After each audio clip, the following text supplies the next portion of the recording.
To learn a language is to have one more window from which to look at the world. Language course French, a comprehensive starter by Deepa Arun. The course overview. Who can learn?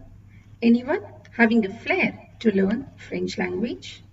Persons traveling to French countries for work or for vacations? Want to speak French in restaurants? Converse with cab drivers? Tell and ask directions.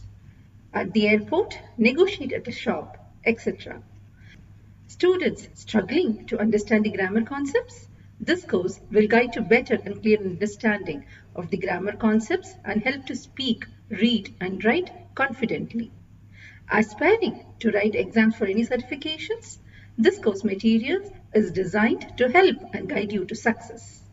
Why learn French? French is a beautiful language. It sounds very melodic. It's an official language in almost 29 countries and widely spoken after English. Learning French opens up wider horizons for choosing your career, higher studies, new business opportunities, explore culture in these countries. Why to choose this learning course? Having many years of experience as a French teacher from kids to adults helped me to develop this course from the learner's perspective. This course is designed to cater the needs of all age levels and complete beginners. This course addresses the difficulties I faced when I learned French. Comprehensive modules starting from the alphabets, pronunciations, so it helps you in reading and speaking. Most of the frequently used verbs covered, and most importantly, similarly conjugated verbs grouped together so that the learning of its conjugations becomes easier. How to make simple sentences using these verbs. Difference between two words with similar meanings and when to use them. Basic vocabulary, many nouns and phrases used in different places like airports, shops, restaurants, clinics, etc. The petite nuances that I was not aware of when I started learning French. By learning and practicing this course, the learner will be able to converse well in basic communication with the French-speaking countries. Have a good understanding of grammar and pronunciations. Enabler for beginner certifications in French language, like DELFA 1 level. And realize the value for money. Wish you all the best. Let's start this course by learning the French alphabets. The French alphabets are same as in English. However, the pronunciations are different. Learning them is important to pronounce and spell words in French. Let's start. A, B, C, D, E, F, G, H, I, J, K, L, M, N, O, P, Q, R,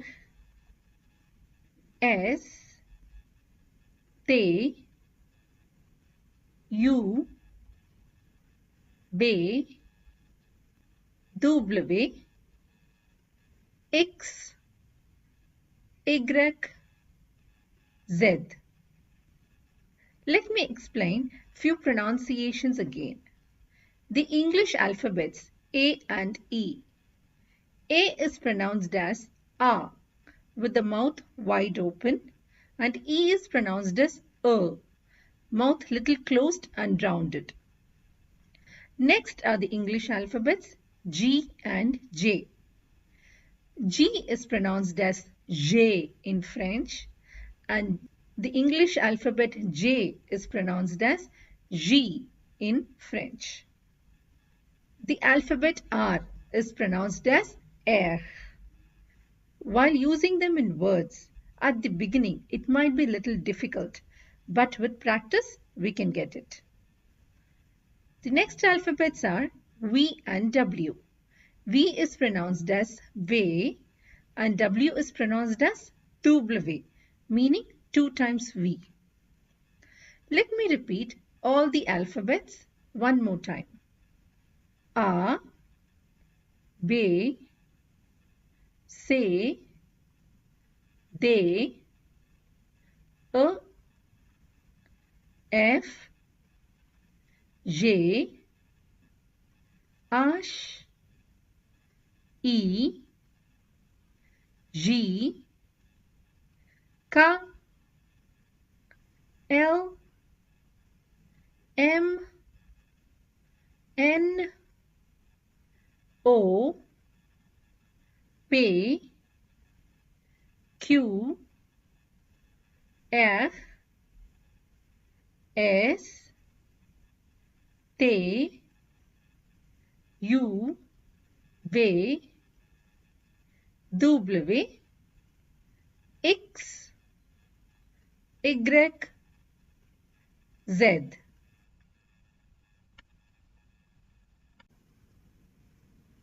Les voyelles et les prononciations and liaison et elision. Let's learn as to what are the vowels in French, pronunciations of different combination of letters and liaison et elision. Il y a 6 vowels en français. There are 6 vowels in French. A, E, I, O, U, A, Y. They are A, E, I, O, U and Y. These are the 6 vowels in French. The other alphabets are called as the consonants. We learned how to pronounce the alphabets in French, but there are some major differences in the pronunciation of some letters when combined with an other consonant or a vowel. I have given few of the combinations here and its pronunciations. This will help you while pronouncing a word. Les prononciations. CH together is pronounced as sh, as in shares, cash. GNE is pronounced as near, near, as in Allemagne, Campania. OI is pronounced as wa, wa, as in foi, bois. OU is pronounced as ou, ou, as in nouvelle, boulot. AU is pronounced as O, O, as in O, chevaux. EU is pronounced as as in cheveux. The. Please have a good note on these two pronunciations. AU is pronounced as O and EU is pronounced as So horse is pronounced as chevaux because it has an AU here, and hair is pronounced as cheveux because it has an EU here. Please note this difference very well. On a lighter note, especially when you go to a salon for a haircut, make sure you pronounce hair as cheveux and not as chevaux. The next ones are AN and ON pronounced as on, as in France, France, cochon, cochon. SS, two S's together is pronounced as S, as in coussin, poisson. S, one S is pronounced as Z. It has a Z sound, Z, as in cousin, poison. Here again, have a good note on these two. 2S and single S. 2S has the S sound, and 1S has the Z sound, Z sound. So fish is pronounced as poisson and poison is pronounced as poison. Make sure you ask for poisson, which means fish, in any restaurant in France, and not for poison, which means poison. A small note. We generally don't pronounce the last letter of the word if it's a consonant, which means if any word ends with a consonant in French, we don't pronounce them. For example, MAIS. Here this word ends with a consonant. We don't pronounce the S. We pronounce this word as may. As I mentioned, we generally don't pronounce the last letter of the word if it's a consonant, except for the consonants C, R, F, L, B, K. If the word ends with any of these consonants, for example, LAC, lack, we pronounce the C here. Avril, we pronounce the L here, even though they are consonants. Hope you understood the pronunciations of few combinations of letters. Now let's learn about liaison and elision. Liaison means linking and elision means omission. Let's look at them in detail. Liaison.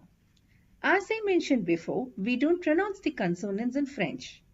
When these consonants are followed by a vowel, we do a liaison, a link with the consonant and the vowel while pronouncing the two words. For example, des amis, D-E-S and A-M-I-S. These are two words. This word ends with a consonant, so we don't pronounce the S, but it's followed by a word that starts with a vowel, A. So what we do is we do a link. This is called as liaison. So this will be pronounced as des amis, des amis, les enfants, les enfants. So we do a liaison and it is one single S. It has the Z sound. Whereas if you look at this example, DES and PHOTOS. Here this word ends with a consonant S and this word also starts with a consonant. So there is no link here. We pronounce it as de photo. That's it. Hope you understood the difference between this and this. Des amis. You pronounce this S and A together as is it. But since here the next word starts with a consonant, there is no link here. We pronounce these two words as de photo. There is no liaison because S is not followed by a vowel. Let's learn what is elision. Elision means omitting a letter. For example, let's take this.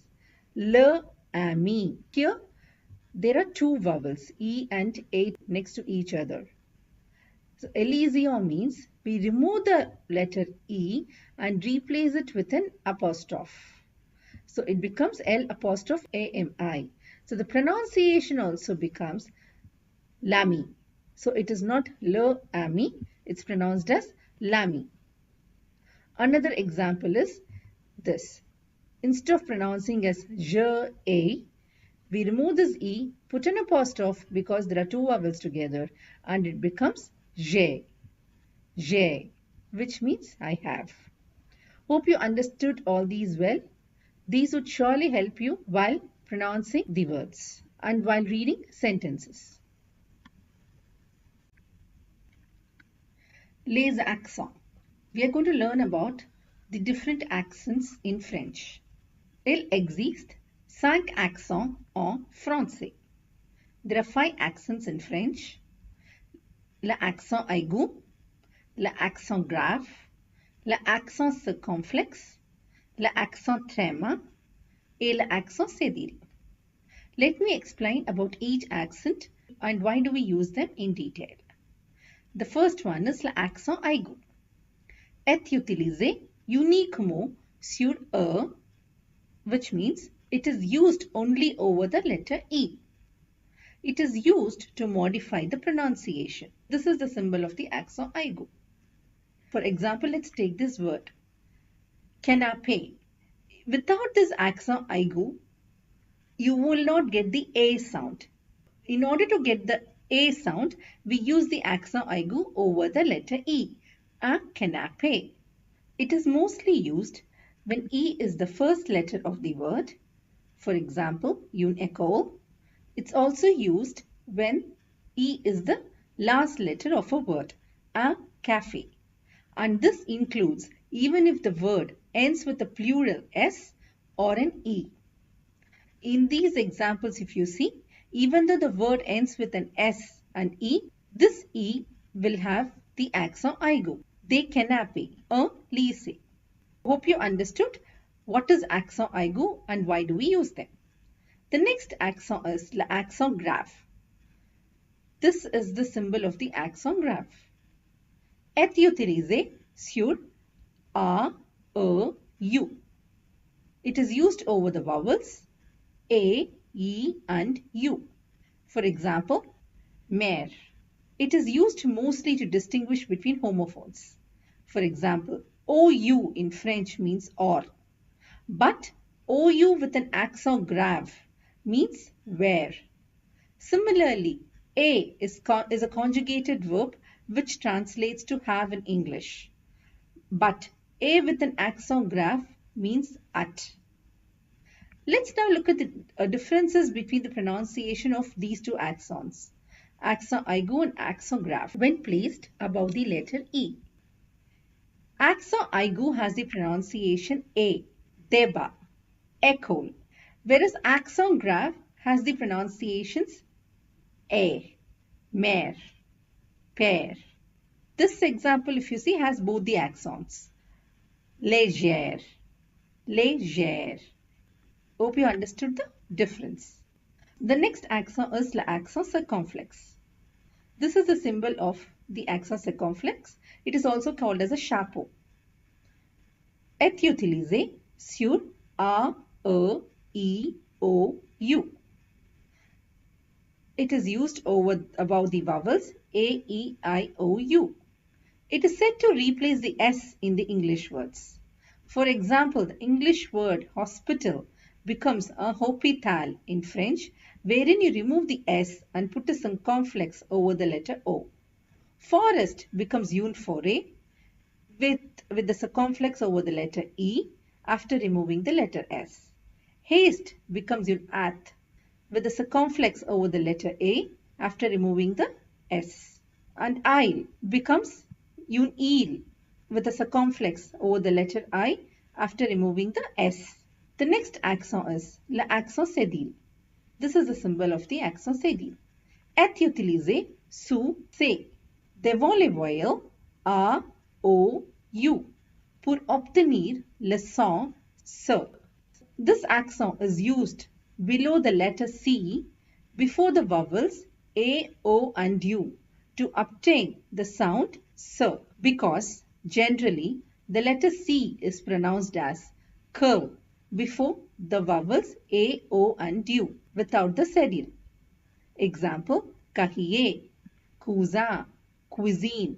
If you see in all these examples, the letter C is pronounced as K before the vowels A, O and U. Therefore, in order to pronounce as S instead of K, we use the cédille below the letter C before the vowels A, O and U. Example, français, façon, dessus. However, before the vowels E and I, it is pronounced as S without the cédille. Example, ceci, cela. The next accent is l'accent tréma. This is the symbol for tréma. Est utilisé sur E, I, U. So this is used above the vowels E, I and U. It is generally placed over the second of the two consecutive vowels to show that both the vowels have to be pronounced separately. Example, Noel. Here if you see, both O and E has to be pronounced. Another example is MAIS without a trema over the letter I and MAIS with a trema over the letter I. This is pronounced as May, which means but, and this is pronounced as Mais because there is a trema over the letter I and A and I has to be pronounced separately. Hope you understood the different accents in French and why do we use them.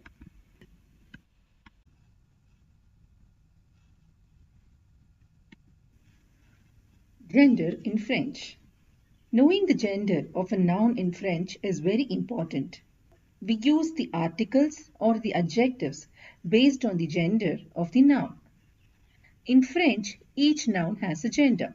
It can be masculine or feminine. When you learn a new word, always learn it along with its gender. There are no hard and fast rules in French to say as in which word is masculine or feminine. In general, the letter E represents the feminine form in French. Generally, we add an E to convert from masculine to feminine, but not all nouns ending with E are feminine. There are many exceptions. Please remember this nicely because many people, whenever they see a noun ending with E, they immediately think it's feminine and put the feminine article or the feminine adjective. But yes, E represents, as I've mentioned here, E represents the feminine form in French, but there are many exceptions. So not all nouns ending with E are feminine. And as mentioned, there are no hard and fast rule given that these nouns are masculine and these nouns are feminine in French. But there is a small tip wherein you can say the nouns ending with these endings like EAU, AL, AIL, IER, OIR, MENT, TEUR and ISME are generally masculine. Please remember this word generally. When I say generally, it means majority of these endings are masculine, but not all. There are exceptions. Now, I have given few examples with these endings, which are masculine nouns. Example, manteau. Manteau means coat. Journal. Journal means newspaper. Travail. Travail means job. Cahier means notebook. Mouchoir means tissue. Appartement means apartment. Ordinateur means computer. Tourisme means tourism. Now, the nouns ending in accent aigu, T, E accent aigu, URE, TION, ANCE and AISON are generally feminine. Again, generally. It means most of the nouns having these endings are feminine, but there are as usual exceptions. Few examples of the nouns which are feminine ending in these letters are arrivé means arrival, beauté means beauty, nature means nature, natation means swimming, fragrance means fragrance, saison means season. Remembering all these endings might be difficult in the beginning, but it comes with lots of practice. So that's why, as I mentioned earlier, please, whenever you learn a new word, learn it along with its gender. Then that becomes easy for you.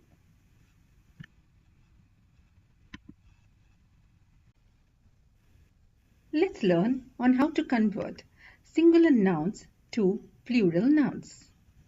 We generally add an S to the singular noun to make it plural. For example, un jardin, des jardins, une table, des tables, un verre, des verres. In all these examples, you add an S to the singular form. But there are few exceptions. If a noun ends in S, X or Z, it remains the same in the plural form. Examples, un nez, des nez, un pays, des pays, une voix, des voix. So in all these examples, if you see, the singular nouns are ending in S, X and Z. It remains the same in the plural form also. The next one is, if a noun ends in AL, then we put in AUX after removing the AL. So you see all these nouns end in AL. You remove the AL and replace it with an AUX. Un journal becomes des journaux. Un animal becomes des animaux. Un hôpital becomes des hôpitaux. So in all these examples, you replace the AL with an AUX in the plural form. The next one is, if a noun ends in U, we add an X. Un tableau, des tableaux, un rideau, des rideaux, un caillou, des cailloux. So in all these examples, the singular nouns end in U. You add an X to make it plural. Hope you understood on how to convert singular noun to plural nouns. Let's learn about two important articles in French. Indefinite article and definite article. L'article indéfini et l'article défini. Let's see its definitions and when to use them. I would have used the same examples for both of them so that it will be easy to understand as to why I used the indefinite article here and why I used definite article here. Let's now start. What is an indefinite article? L'article indéfini. Un, une, des. Ils sont utilisés devant les noms de personnes ou de choses en général. They are used before nouns of persons and things in general. Indefinite articles refers to people or things that are not specific. It's more generic. For example, if I'm saying a musée means a museum. Une tour means a tower. An ami means a friend. In all these examples, the nouns are more generic. We don't know the name of the museum. We don't know what tower we are talking about. And an ami, a friend, very generic. So in all these places, you use the indefinite article.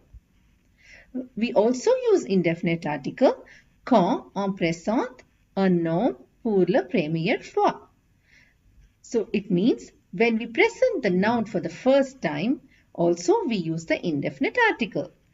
Example, c'est un musée. In this sentence, the word museum, the noun museum is presented for the first time. Therefore, we use the indefinite article. We use un for masculine nouns, une, une for feminine nouns, des, des for plural nouns. Un and une corresponds to a or an in English and they corresponds to some in English. Let's look at these examples. All these examples use the indefinite article because it is more generic. C'est un livre. This is a book. Livre is masculine, hence I have used un as the indefinite article. C'est une trousse. This is a pencil box. Trousse is feminine, hence I have used une as the indefinite article. Ce sont des stylos. These are pens. Stylo is plural, hence I have used des. Hope you understood what are indefinite articles and when to use it. Let's now learn the definition of definite articles and when to use them. L'article défini. Le, la, l'apostrophe et les. Ils sont utilisés pour parler de choses ou de personnes bien spécifiques. They are used to talk about very specific things or people. As I mentioned earlier, I have used the same examples for a better understanding. Le musée du Louvre. If you see here, I would have used un musée, but here le musée du Louvre because we are talking about a particular museum. We know what museum it is. Hence, we have used the definite article here. La Tour Eiffel. Here again, if you see, we are talking about the Eiffel Tower. It's more specific. Hence, we use the definite article here. Whereas, here if you say une tour, I would have used an indefinite article here because it's more generic. We don't know about which tower we were talking about. The next one is l'ami de Charles. Here again, we are saying it's Charles' friend. We are specifying whose friend it is, rather than just saying a friend, an ami. One more thing to note here is, in English, we say Charles' friend, but here I would have used the preposition the. We say l'ami de Charles. Generally, for saying the possessions like Charles' friend or Catherine's pencil box, we use the preposition the. Hope you understood why I used indefinite article in these examples and definite article in these examples. We also use definite article lorsqu'on se réfère à une personne ou une chose déjà identifiée, when referring to a person or a thing that we already mentioned before. Let's see the sentence. C'est un musée. Dans le musée, il y a des tableaux. We used an indefinite article here because we are presenting this noun for the first time. Whereas I have used a definite article here because we are talking about the same noun that we already mentioned. Hope you understood the difference.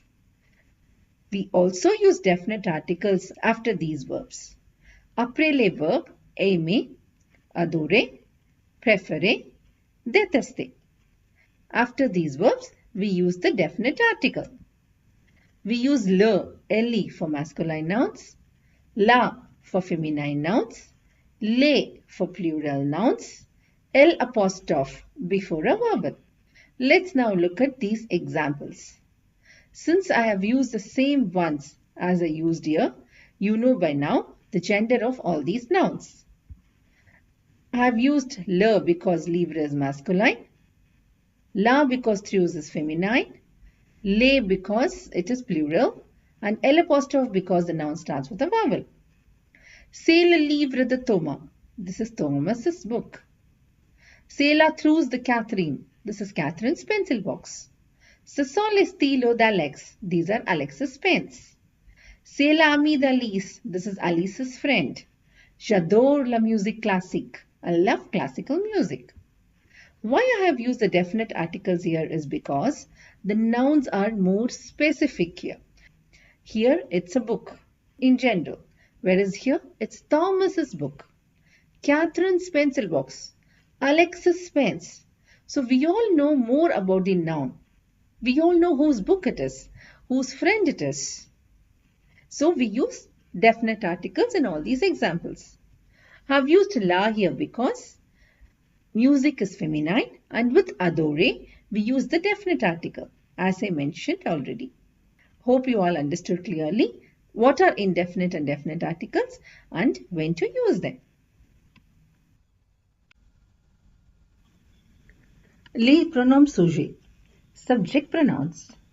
Les pronoms personnels sujets se servent à identifier la ou les personnes qui parlent. The personal subject pronouns are used to identify the person who speaks. It refers to any person, animal, or thing who carries out the action in a sentence. For example, if I say, I play football, here the subject pronoun is I, because I am the person who performs the action in the sentence. Knowing the right subject pronouns are important because the verb is conjugated in respect to the subject. First, let's learn about the different subject pronouns, and then we will see with examples when to use which subject pronoun. I have divided them into two parts, singular and plural. Let's first look at the singular subject pronoun. The first one is the first person singular, which is je or J apostrophe before a vowel, means I. The second person singular pronoun is tu, which means you. We use tu while addressing to a single person in an informal way. If you see, I have mentioned vous also means you and tu also means you. When to use tu and when to use you, I have explained it in detail later. The next one is third person singular subject pronoun. Il or elle. Il means he and elle means she. Now let's look at the plural subject pronouns. The first person plural subject pronoun is nous, which means we. The second person plural subject pronoun is vous, which again means you while addressing to a single person in the formal way, and it also means you all while addressing to a big gathering or a group of people. The next is third person plural subject pronoun. It is ILS or ELLES. S is silent, so it's pronounced as il or el. We use ILS when you address a group of male, and you use ELLES while addressing to a group of female. If there's a combination of both male and female, then you use ILS. Let's now repeat all the subject pronouns once again. Je, tu, il, elle, nous, vous, il, elle. There is one more subject pronoun called as on, O-N-O. Let's see what it means in detail. Le sujet pronom on se conjugue à la troisième personne du singulier, which means we conjugate it like how we conjugate il or elle. It is the informal way of nous, mostly used in oral. It also refers to everybody. For example, in English, we say one must follow rules. In this scenario, the word one, which refers to everyone, is written as on in French. Let's now do an exercise wherein you need to guess the subject pronouns. All these examples are based on the person Isabel. She is the first person singular, and all these examples refers to as if Isabel is talking about someone or Isabel is talking to someone. When Isabel is addressing or talking to someone, I have given those examples with an hyphen here. I have also given all the subject pronouns for quick reference here. I also want to mention here that this exercise is mainly to understand which subject pronoun to use, because the verb is conjugated based on the subject we use. For example, if you see here, the spelling of the verb jouer, I would have used different spellings here. That's because we are conjugating the verb based on the subject. That's why knowing the right subject pronoun to use is very important. Let's start. The first one is, I play tennis. Here the person doing the action is Isabel. First person singular. So we will use je here. Je joue au tennis. I love sweets. Here too, the person doing the action is the first person singular, but it will be J apostrophe because it's followed by a vowel. Let's look at the next example. Mark and Anthony play together. Isabel is talking about two people, Mark and Anthony. So they are third person. And since we are talking about more than one people, it is plural. So it's third person plural. We will have to use ILS or ELLES.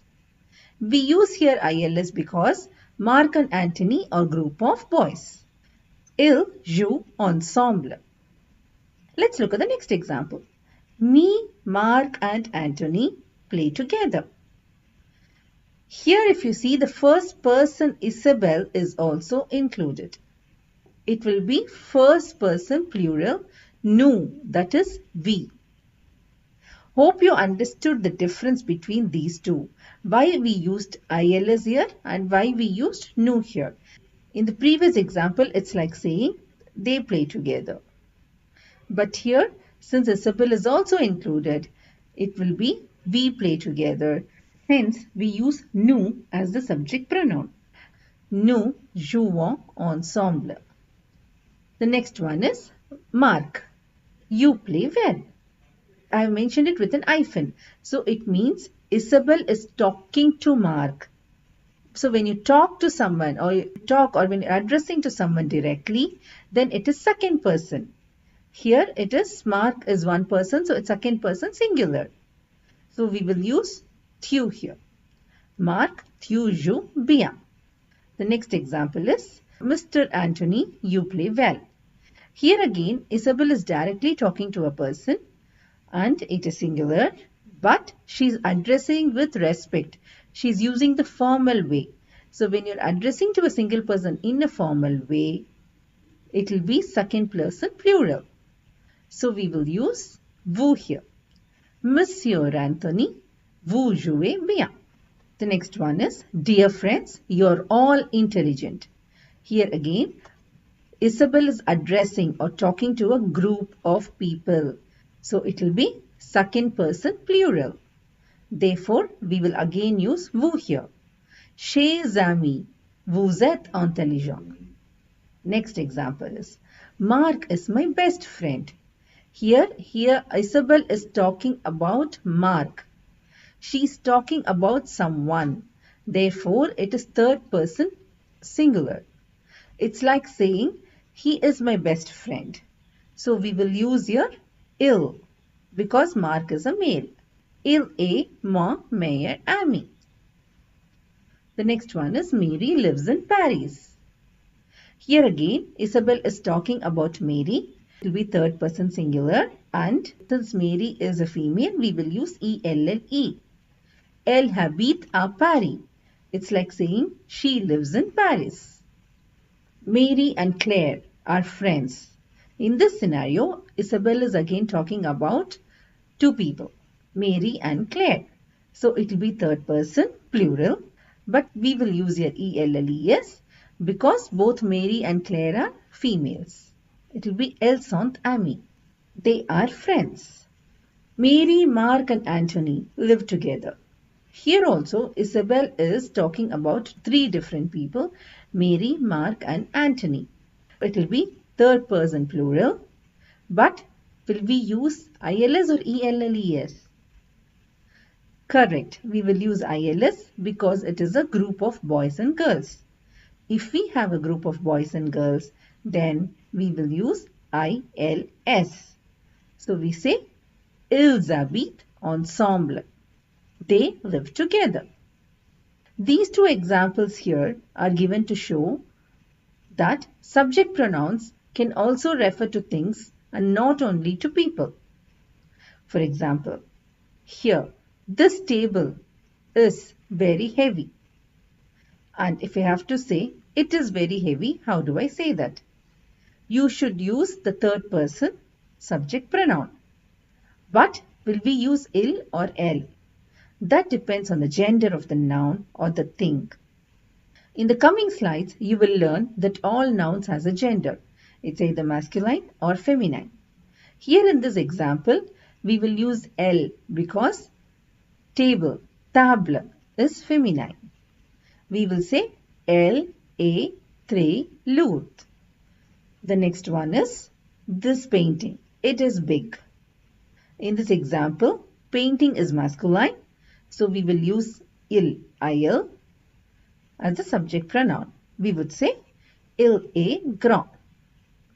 Hope with all these examples you all understood clearly on which subject pronoun to use for each scenarios. Let's now learn when to use tu and when to use vous. Le tutoiement et le vouvoiement. Le tutoiement means using tu and vouvoiement means using vous. Tu. On utilise tu aux personnes connues comme les amis, la famille, les voisins, etc. So we use tu to known people like friends, family, neighbors, etc. On utilise vous aux personnes qu'on ne connaît pas, qui sont plus âgées que vous, à nos supérieurs hiérarchiques, aux clients et aux employés de maison. We use vous to unknown people, to people elder to you, to the superiors in the hierarchy, to customers and to domestic workers. Hope you understood what different subject pronouns are, when to use which subject pronoun, and the difference between tutoiement et vouvoiement. Let's learn the numbers in French. I have given the numbers from 1 to 20 here and multiples of 10, like starting from 30 to 90. Once you learn these numbers by heart, all the other numbers from 21 to 100 are a combination of these numbers. 22 will be 20, 35 will be 35, 46 will be 46. Before we learn all the numbers from 21 to 100 in the coming slide, it will be good if you can by heart these numbers so that the learning and understanding of all the other numbers will be quite easy. Let's start. 1, deux, trois, quatre, cinq, six, sept, huit, neuf, dix, onze, douze, treize, quatorze, quinze, 16, 17, 18, 19, 20. 30 is 30, 40 is 40, 50 is 50, 60 is 60, 70 is 70, 80 is 80, that you can say as 4 times 20. 90 is 90. I would request you to by heart all these numbers before we see the other numbers from 21 to 100 in the coming slide. Les jours de la semaine et les mois de l'année. Days of the week and months of the year. Let's first learn les jours de la semaine. Jour means day and semaine means week. The week in France starts from Monday and they are not capitalized as in English. The starting letter is in lowercase unless we use them at the beginning of a sentence. All the days are masculine nouns. Let's start learning them. Lundi, mardi, mercredi, jeudi, vendredi, samedi, dimanche. I repeat, lundi, mardi, mercredi, jeudi, vendredi, samedi, dimanche. The next is les mois de l'année. Mois means month and année means year. All months are also masculine and they are also not capitalized unless used at the beginning of a sentence. Let's learn them. Les mois de l'année. Janvier, février, mars, avril, mai, juin, juillet, août, septembre, octobre, novembre, décembre. I repeat, janvier, février, mars, avril, mai, juin, juillet, août, septembre, octobre, novembre, décembre. Let's learn how to say the different punctuation marks in French. Les signes de ponctuation. Full stop is called as le point. Comma is called as la virgule. Semicolon is called as le point virgule. Question mark is called as le point d'interrogation. Exclamation mark is called as le point d'exclamation. Colon is called as le deux points. Hyphen is called as le tiret and also as le trait d'union. The difference between tiret and trait d'union is tiret is used as a punctuation and trait d'union is used between two words. Example, ci-dessous, these with.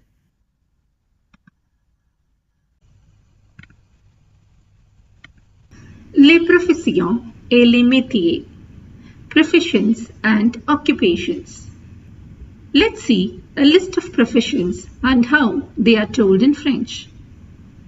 In French, the professions too has the masculine and the feminine form. There's a set of rules on how you convert from masculine to feminine. We generally add an E to the feminine form. And if the masculine form ends in E, then it remains the same in the feminine form too. If the masculine form ends in IEN, then it becomes IENNE in the feminine form. Let's look at few examples for each of them. Kindly pay attention to the pronunciations because it is different in both the forms. In all these examples, you add an E to the masculine form. So this is the masculine form, the feminine form, and I have given the meaning in English. Avocat, avocate. Assistant, assistante. Commerçant, commerçante.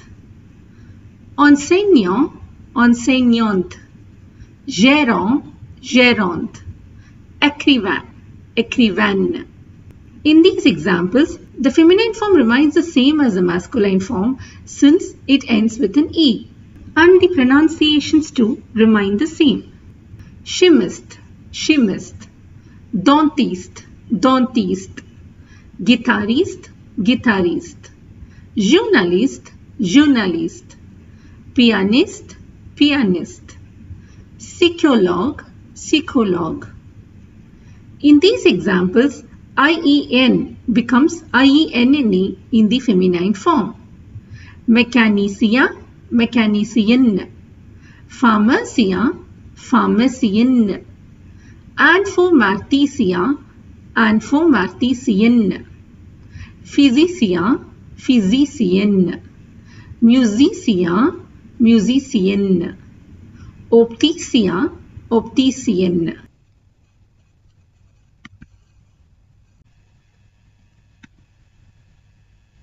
Few more professions continued in this slide. If the masculine noun ends in EUR, we remove the EUR and we put an EUSE as in the examples given here. Chanteur, chanteuse. Coiffeur, coiffeuse. Danseur, danseuse. Maquilleur, maquilleuse. Serveur, serveuse. If the masculine noun ends with TEUR, TEUR becomes TRICE in the feminine form. But there is one big exception to this rule. If you see, chanteur ends in TEUR, but I have put it under this ending, wherein it becomes EUSE, because this is an exception to this rule. Please remember this.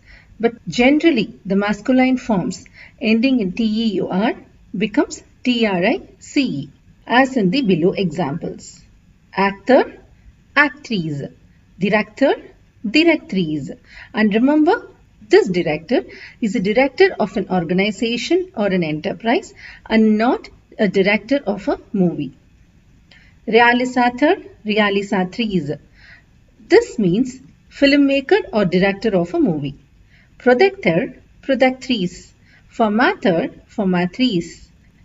If the masculine noun ends with ER, then ER becomes E accent grave or E, as given in the below examples. Boulanger, boulangère. Infirmier, infirmière.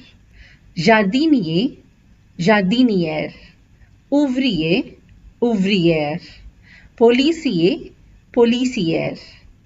Hope you learnt a good list of professions in French.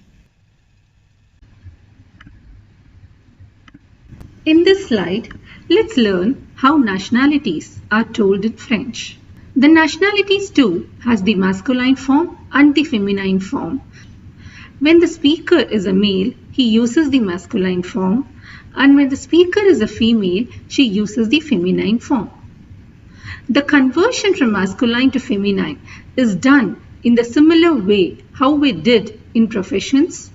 You generally add an E in the feminine form, and for the nouns ending in IEN, it becomes IENNE in the feminine form, and for those ending in E in the masculine form, it remains the same in the feminine form too. In this table, I have given the countries, the nationality in the masculine form and the nationalities in the feminine form. Please pay attention to the pronunciations because they are different in both the forms. Let's start. L'Amérique, America, American. Le Mexique, Mexicain, Mexicaine. La France, Français, Française. La Chine, Chinois, Chinoise. Le Japon, Japonais, Japonaise. La Pologne, Polonais, Polonaise. L'Allemagne, Allemand, Allemande. L'Espagne, Espagnol, Espagnol. Here, both the pronunciations in the masculine and the feminine form remains the same. Espagnol, Espagnol. L'Australie, Australia, Australian. L'Italie, Italia, Italian. Le Canada, Canadien, Canadian. L'Onde, Ondien, Ondienne. La Belgique, Belge, Belge. La Russie, Russe, Russe.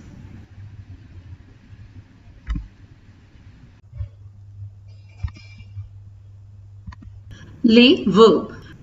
What is a verb?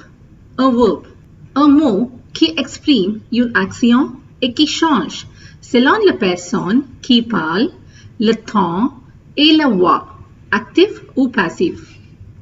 So verb, it's a word that expresses the action in a sentence and it changes according to the person who speaks, the tense and the voice. It can be either active or passive.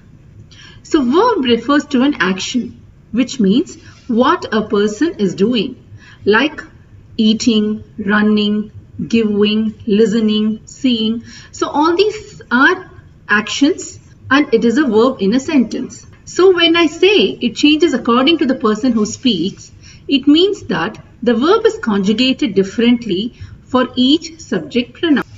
So the tense, it can be conjugated as in present tense, in past tense, in future tense or in conditional, etc. The verbs can be divided into three categories: auxiliary verbs, regular verbs and irregular verbs. There are two auxiliary verbs in French. They are avoir and être. They are called as auxiliary verbs because we use avoir and être as auxiliary verbs in past tense, wherein they help the main verb to form these tenses. The next group of verbs are the regular group verbs and they are divided into three categories. The first group, ER verbs like regarder, écouter, donner, etc. And the second group verbs, the IR verbs like finir, remplir, grandir, etc. And the third group of verbs, RE verbs, descendre, attendre, vendre, etc.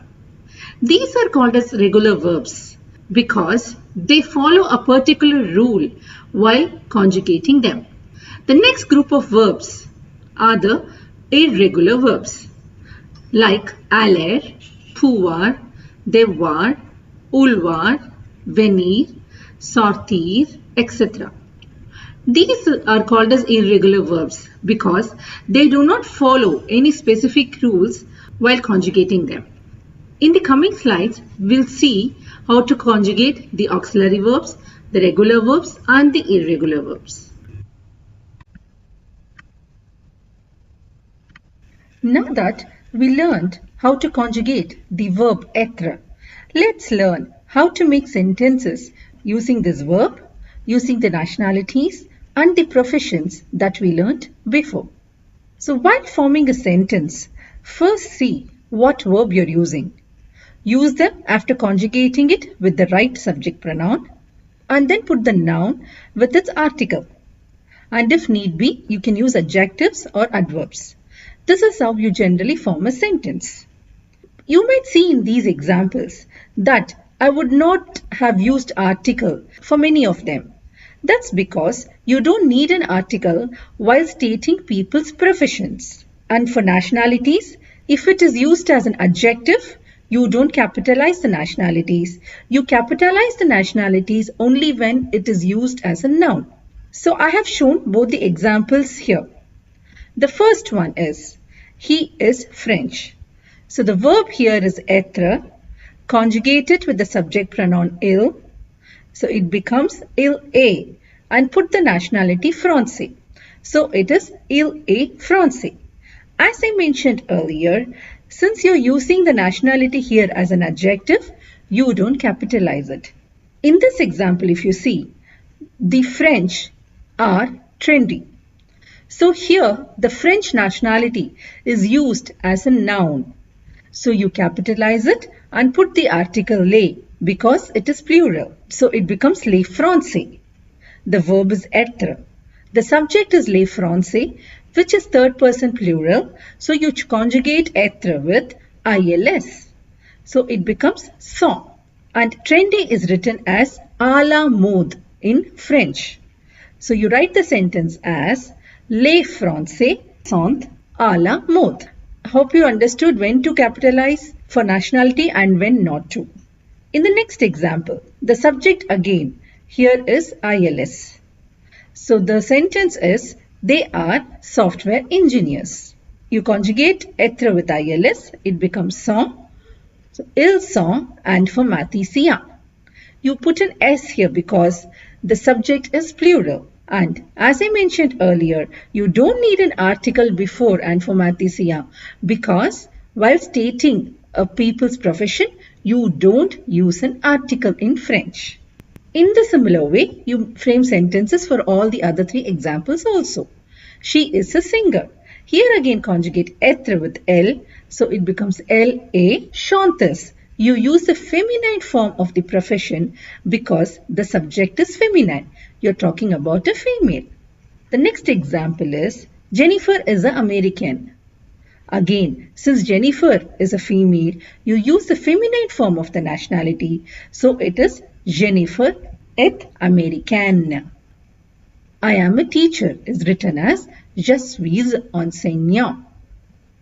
Hope you understood how to frame simple sentences using être. Now that you know the conjugations of avoir, let's make simple phrases using them. Let's look at the first example. I have a pen. The subject pronoun here is je and the verb is to have. So you conjugate avoir with je and that becomes j'ai. The noun here is pen and it means stylo. It is a masculine noun. So the sentence becomes j'ai un stylo. Let's look at this example before seeing these three. They have a car. The subject pronoun here is ILS. So you conjugate avoir with ILS and car is voiture, which is a feminine noun. So the sentence is ils ont une voiture. Let's look at these three examples. The first example is, I am 20 years old. Generally, when you say I am or he is or she is, we use the verb être. But I have conjugated here using avoir. Yes, in French language, you use the verb avoir while telling your age. So that's the reason why many times exact translations from English to French is not always right. So while forming sentences in French, please think what is the main verb you're using in a sentence, conjugate it with the subject and put the noun with its article. And as need be, you can use adjectives and adverbs. Please remember, when you say your age in French, to conjugate with avoir. Now, let's look at these examples. I am 20 years old. So here, conjugate avoir with je. It becomes j'ai. And you say for 20, it is 20. So 20 years old, you put 20 ans. So the sentence is j'ai 20 ans. He is 10 years old. Here the subject is he. So you conjugate with il. Il a 10 ans. She is 15 years old. The subject here is elle. So it becomes elle a 15 ans. Hope you understood how to tell your age in French.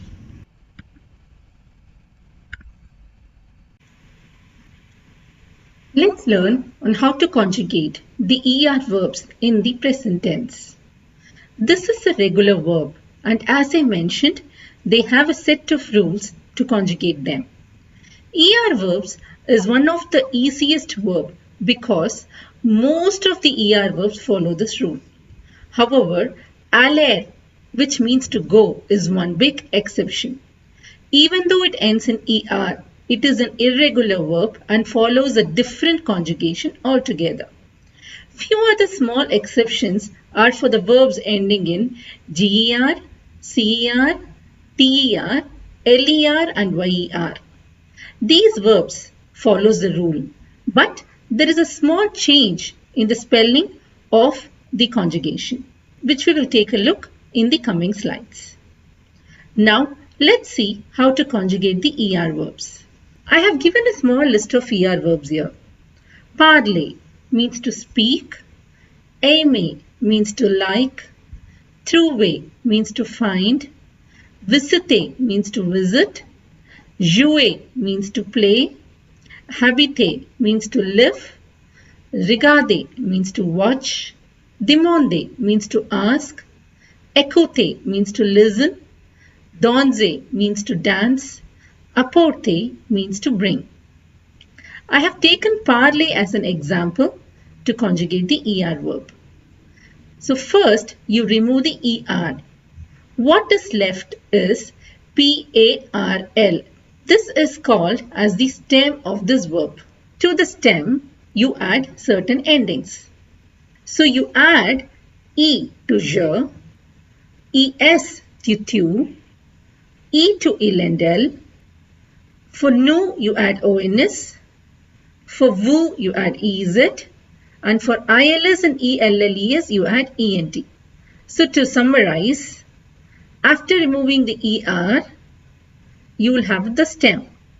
To the stem, for je, you add an E. For tu, you add an ES. For illendel, you add an E. For nous, you add ONS. For vous, you add EEZ.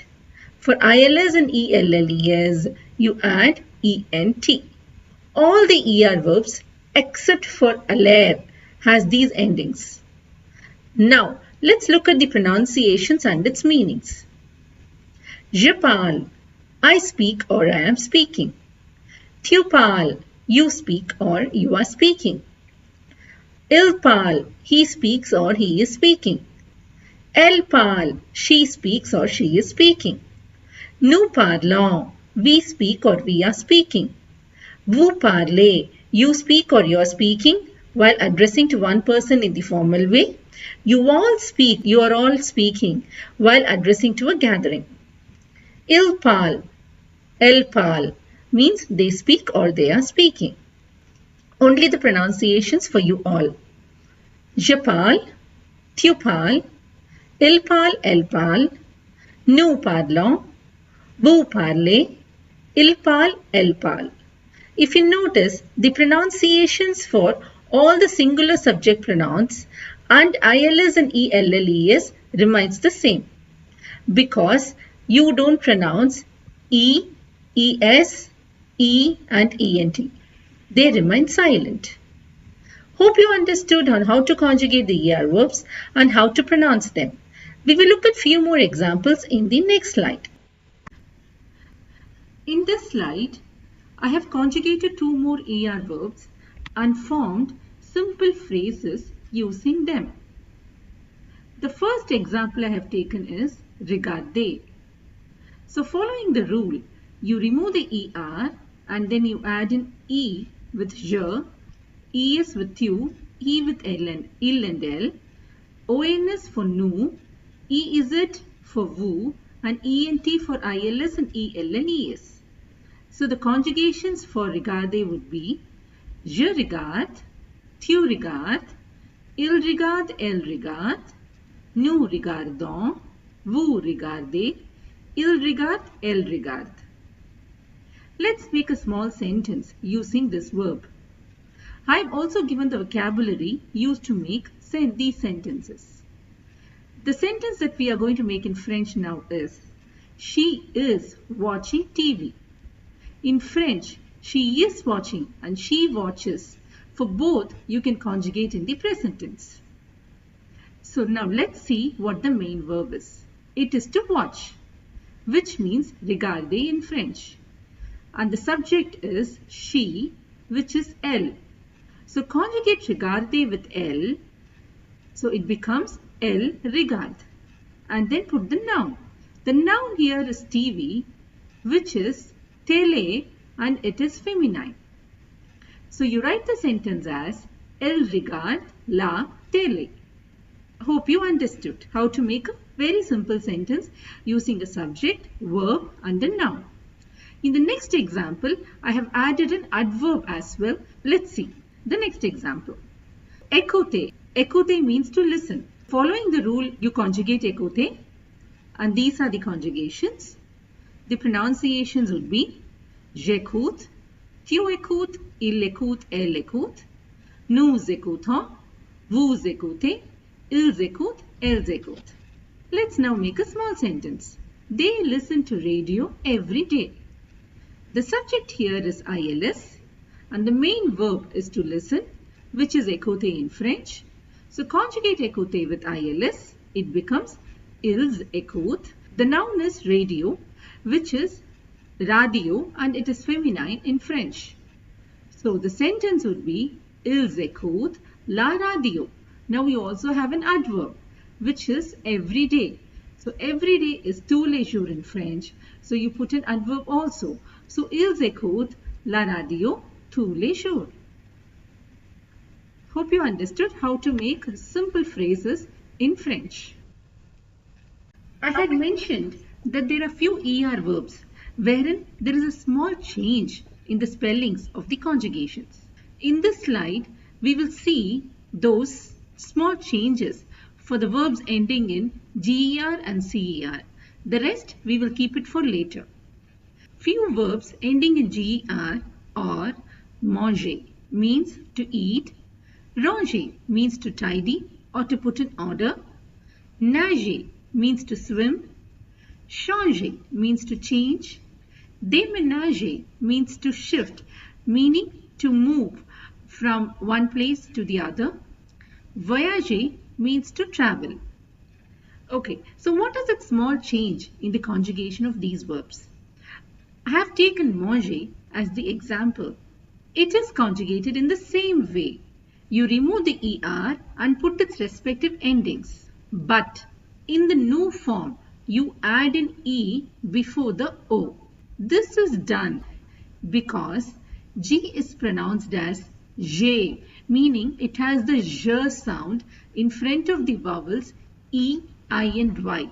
But in front of the vowels A, O and U, it has the G sound. So you put an he here to pronounce as mangeons instead of mangeons. So we pronounce as nous mangeons because there is an E after the G.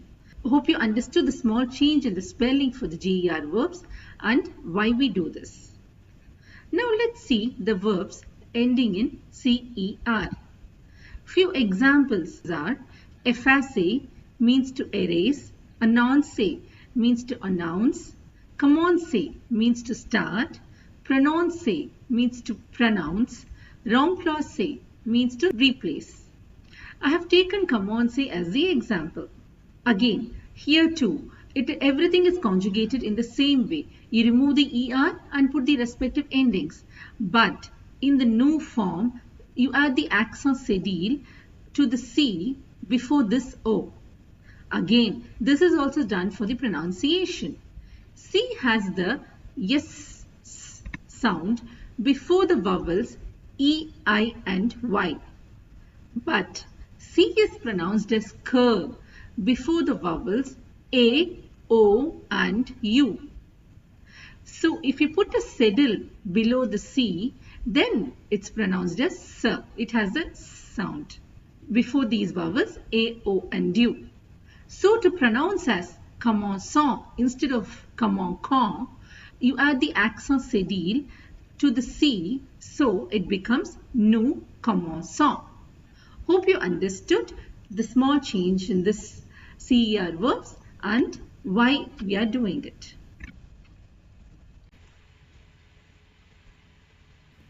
Let's now learn about the second group, IR verbs. I have given a few list of IR verbs here. Réfléchir means to think or to ponder. Remplir means to fill. Finir means to finish. Choisir means to choose. Réussir means to succeed. Grandir means to grow taller. Grossir means to gain weight. Obéir means to obey. Maigrir means to lose weight, to become thin. So these verbs ending in IR follow a particular rule for conjugating them. But IR verbs is not as simple as the ER verbs because there are many verbs ending in IR which does not follow this rule. They are irregular verbs. I would be covering the important irregular verbs ending in IR in the coming slides. Now, let's see how to conjugate the second group IR verbs. I have taken réfléchir as an example. So you remove the IR. What is left is called as the stem. So RE accent aigu FLE accent aigu CH. This is the stem. To this stem, add an IS to je and tu. Add an IT to il and l. For nous, add ISSONS. For vous, add ISSEZ. And for ILS and ELLES, add ISSENT. So I summarize. For je, add IS. For tu, add IS. For il and l, add IT. For nous, add ISSONS.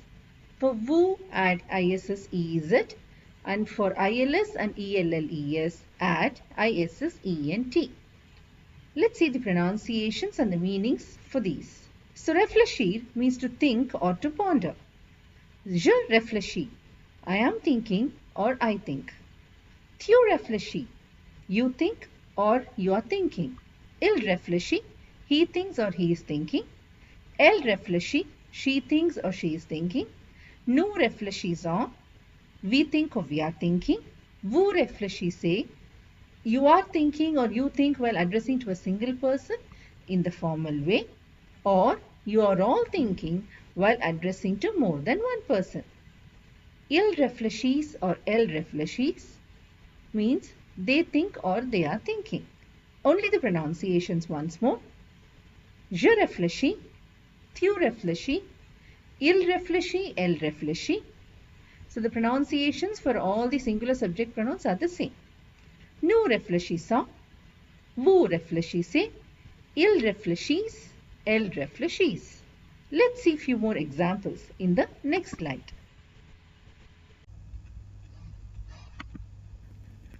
Let's see few more examples of IR verbs and make simple sentences using them. The first one is remplir. Remplir means to fill. So you conjugate using the rule. You remove the IR and add IS to je, IS to tu, IT to il and l, ISSONS to nous, ISSEZ to vous, and ISSENT to ILS and ELLES.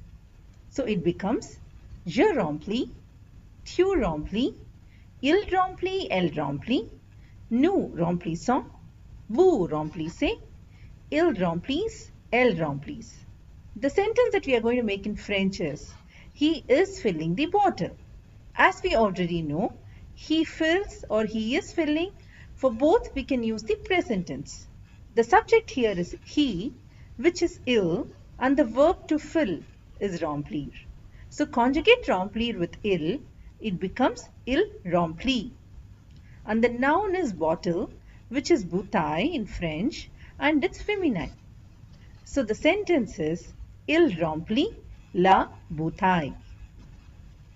The second example is finir, which means to finish. Adding the respective endings, after removing IR, we get these conjugations.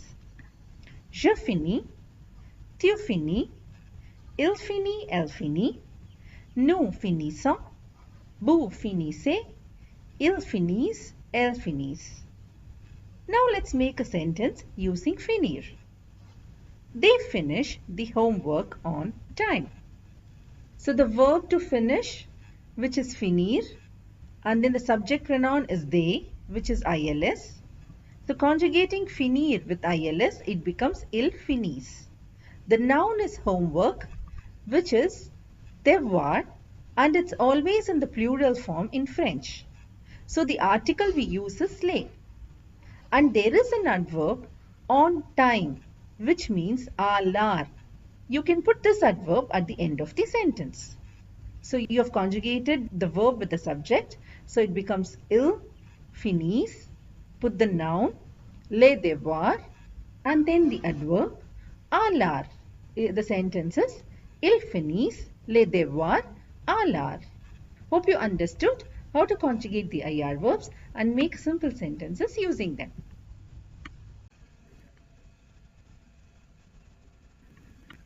Now, let's see how to conjugate the third group, regular RE verbs. I have given a few list of RE verbs here. Descendre means to descend or to go down. Entendre means to hear. Attendre means to wait.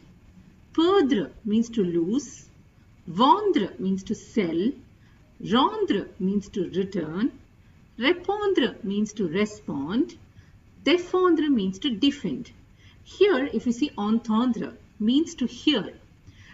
In ER verbs, you would have seen écouter. Écouter means to listen and entendre means to hear. Please note the difference between these two verbs. So these are verbs ending in RE follow a particular rule for conjugating them. But again, like IR verbs, there are lots of irregular verbs that end in RE which don't follow this rule. I have as well covered them in the coming slides. Now, let's see how to conjugate the regular third group RE verbs. I have taken descendre as an example. So first, you remove RE and the stem is DESCEND. To the stem, you add an S to je and tu.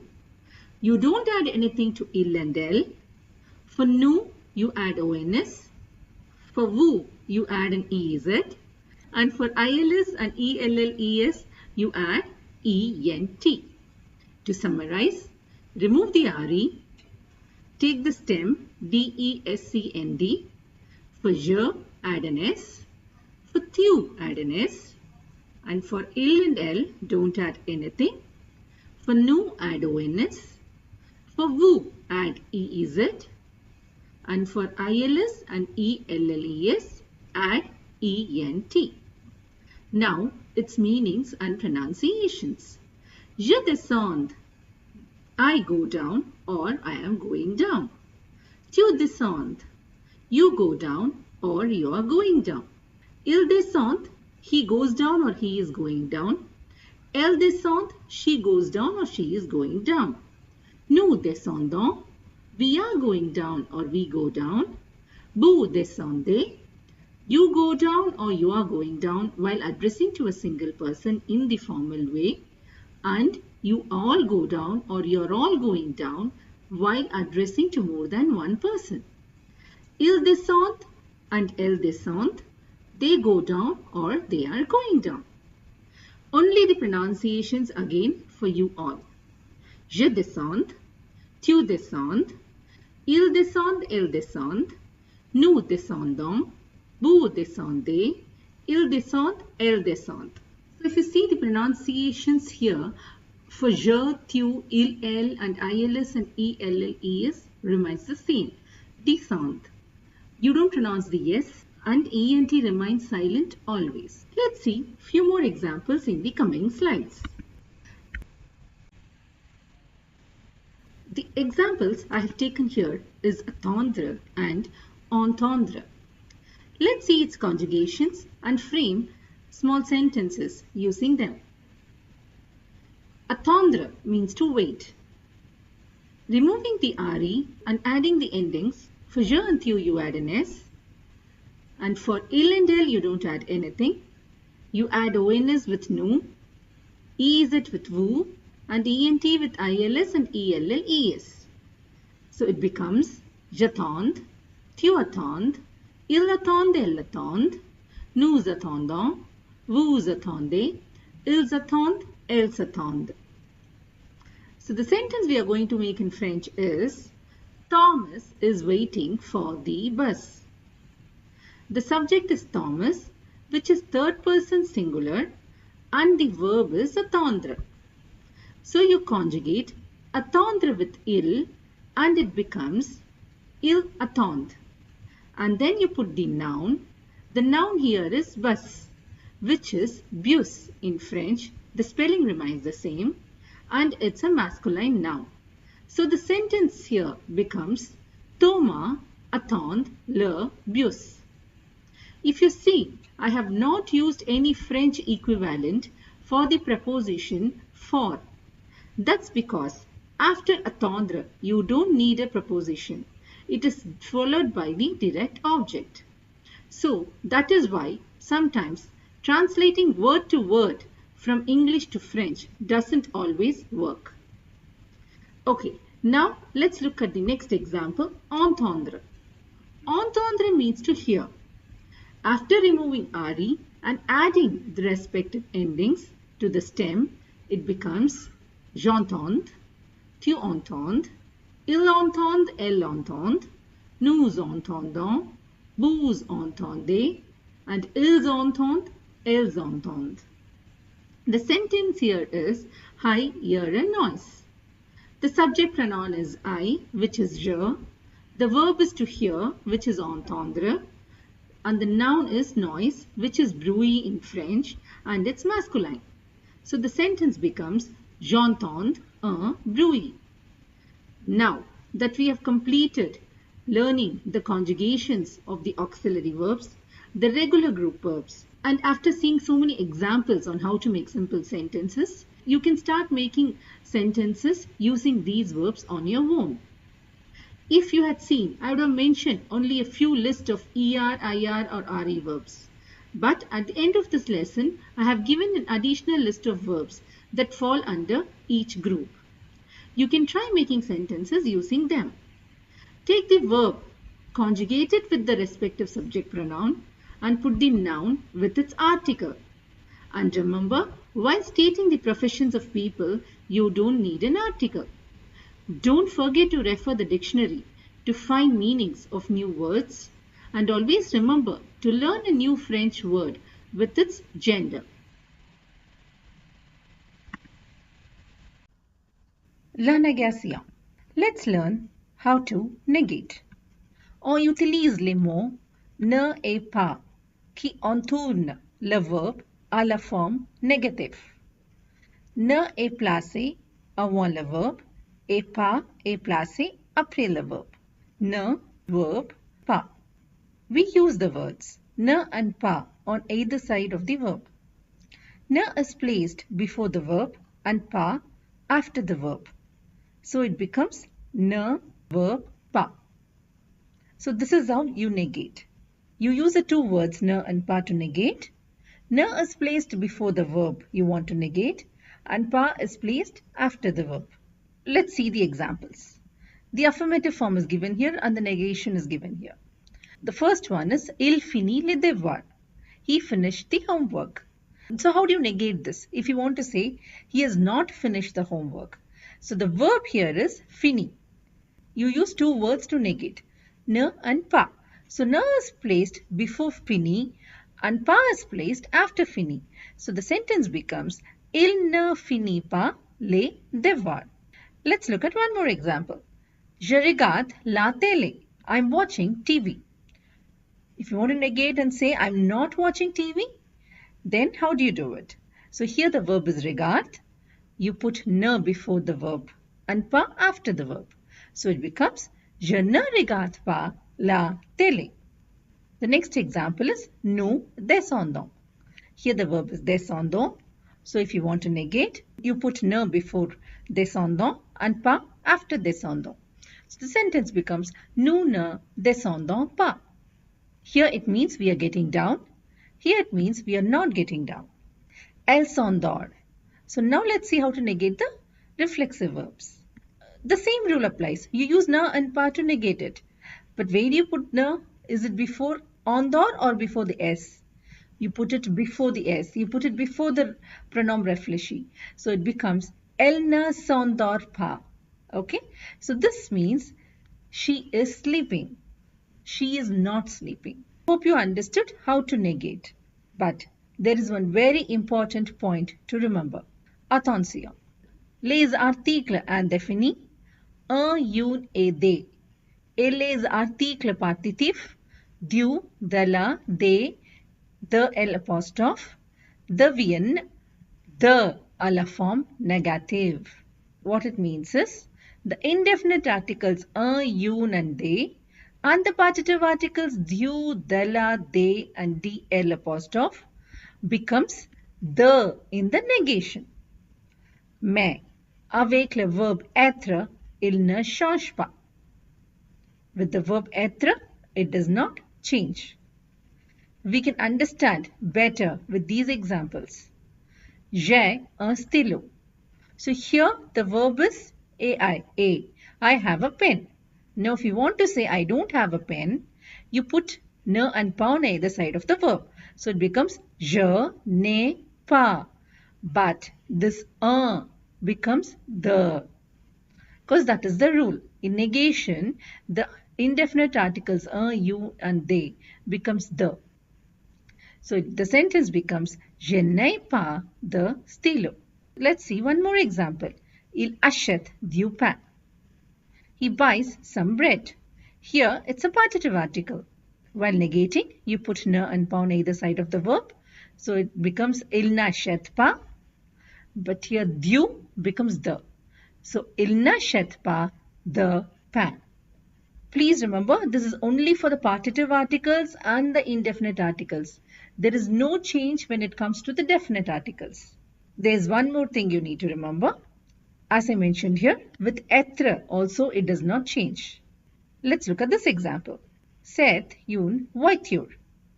Here, the verb is est. So to negate, you put ne and pas on either side of est. So the sentence becomes a negation, ce n'est pas. But here it's an indefinite article. The rule says in negation, the indefinite article has to become the. But here it does not change because the verb is être.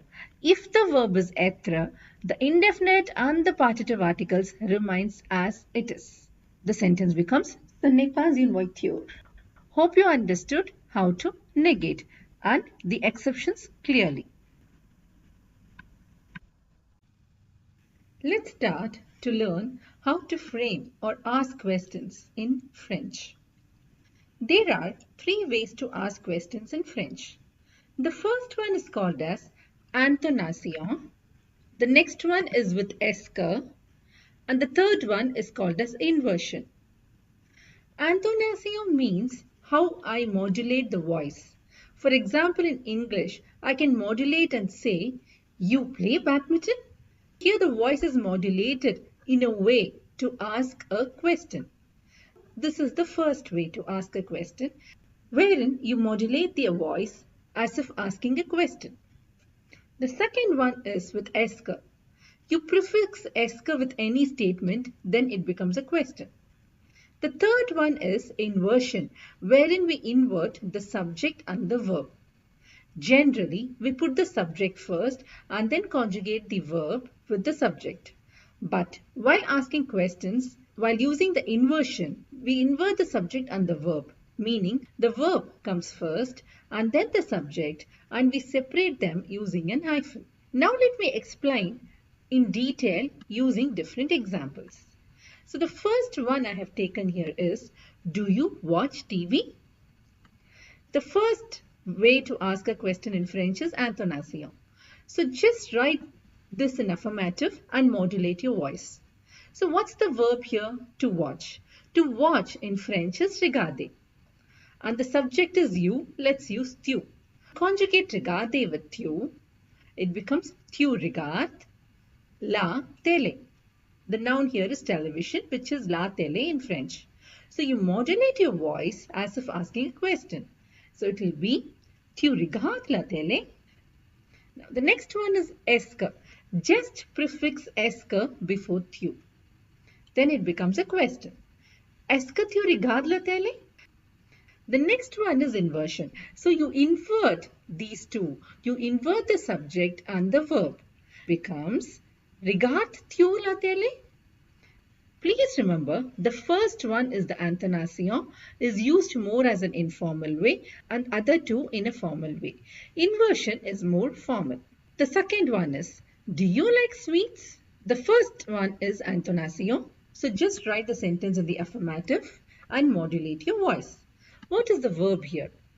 To like, which is aimer in French. Let's use vous here for you. Conjugate aimer with vous, it becomes vous aimez. I've already told you that with aimer, préférer, détester, you use only the definite article. So you put the article les, sweets is bonbon in French. So les bonbons is the noun. Sentence will be vous aimez les bonbons. Now modulate your voice like as if asking a question. Vous aimez les bonbons? So this is the first way. The second one is prefix est que. So you have to prefix est que before vous. So it becomes est que vous aimez les bonbons? The next one is inversion. Invert the verb and subject here. The verb is aimer and the subject is vous. So it becomes aimez-vous les bonbons? Similarly, you do the third one as well. Here I have used il as the subject. There's a small reason for that. Here you know why we use an apostrophe. We do an elision with k and il. You remove the e and put an apostrophe, so the pronunciation becomes esquil. That's because when two vowels are there together, you do an elision. You remove the first vowel and put an apostrophe. So it becomes esquil les bonbons. It's not esque il, but it's esquil. You have to group it together and say esquil. Okay. Now when you invert it, you will have aime hyphen il. So there are two vowels together. Instead of having two vowels together, you separate them using a T. So it will become aim-til. Aim-til les bonbons. Remember that you put this T only when you have two vowels together in the inversion. I hope you understood this. Now, in all these examples, we didn't use any question words like how, when, why, what, etc. All these examples, which I'm going to explain now, show how to frame questions using the question words. Everything remains the same. We just put the question word in the beginning of the sentence. Let us see in detail. The first question word is où, which means where. The question here is, where do you live? You frame the question like how we did in the previous examples. The verb here is habiter. Conjugate habiter with the subject tu. It becomes tu habite. And then you have to put the question word in the beginning. So it becomes où tu habites. The second way is with est que. Using with est que, you put est que before the tu. So it becomes où est que tu habites. The last one is the inversion. So you invert the verb and the subject and put où at the beginning. It again becomes où habites-tu. Okay, I hope you understood on how to use question word. Now let's move on to the next question word, which is quand, which means ben. Now please pay attention to the pronunciation. It is quand. Quand. Okay. Now similarly, you frame the questions. The question here is, when are you arriving? The verb here is arriver. The subject is vous. Conjugate arriver with vous. It becomes vous arrivez. And then put the question word before. So quand vous arrivez. The next one is with est que. Prefix est que before vous. So it becomes quand est-ce que vous arrivez. The next one is inversion. Invert the verb and the subject. So it becomes arrivez-vous. Prefix quand arrivez-vous. That's it. Okay. Now the next question word is pourquoi, which means why. The sentence is, why are you sad? Sad is triste in French. Now similarly you frame the question. The verb is être. Let's use tu as a subject. So you conjugate être with tu, it becomes tu es. Put the question word before tu. So pourquoi tu es triste? With est que, prefix est que before tu. Pourquoi est-ce que tu es triste? Then the inversion, invert tu and a, so it becomes pourquoi es-tu triste? The next one is combien de, which means how many. The question here is how many pens he has. Here the verb is has, to have. Conjugate avoir with e, it becomes il a. And as I told you, how many in French, the question word is combien de. Combien de, it is followed by the noun. Combien de stylo il a. Okay. Now, with est que, please put est que before the subject. So, combien de stylo est qu'il a. Now, the inversion, invert the subject and the verb. So, it becomes a il. No, is it right? No, because you have two vowels together. So, you need to separate it with the T. It becomes combien de stylo a-t-il. The next question word is quel, which means what or which. This question word quel accords with the noun in its number and gender. So when the noun is masculine singular, we use Q, U, E, L. For masculine plural nouns, you add an S, so it becomes Q, U, E, L, S. For feminine singular nouns, we use Q, U, E, L, L, E. And we add an S for the feminine plural. So it becomes Q, U, E, L, L, E, S. So, however, the pronunciation remains the same for all four of them. It is quel. I have given two examples here where in the first one, the noun is masculine singular, and for the second, the noun is feminine plural. Let's look at each of them. The first example is, which sport do you play? So here the noun is sport, which is masculine singular in French. So we will use the question word Q-U-E-L because the noun is masculine singular. So quel sport tu joues? With est que it will become quel sport est que tu joues? With inversion it becomes quel sport joues-tu? The next example I have taken is what languages you speak. So the languages in French is langue, and which is feminine. So here it's plural because as I mentioned earlier, the question word quel accords with the noun. So here since langue is feminine plural, you will use Q-U-E-L-L-E-S.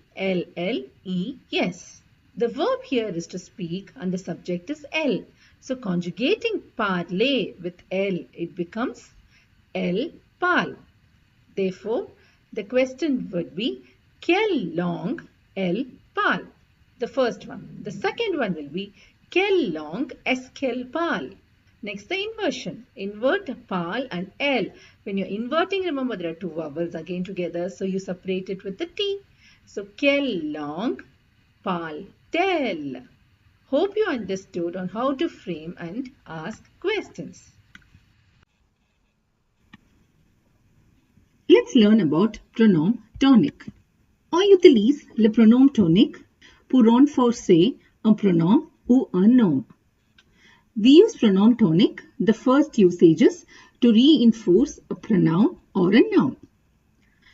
When I say this, what I mean is, for example, me, I like chocolates a lot, and you.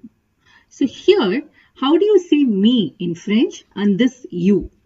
We use pronom tonique in both these places. Let's look at the different pronom toniques and then look at these examples once again.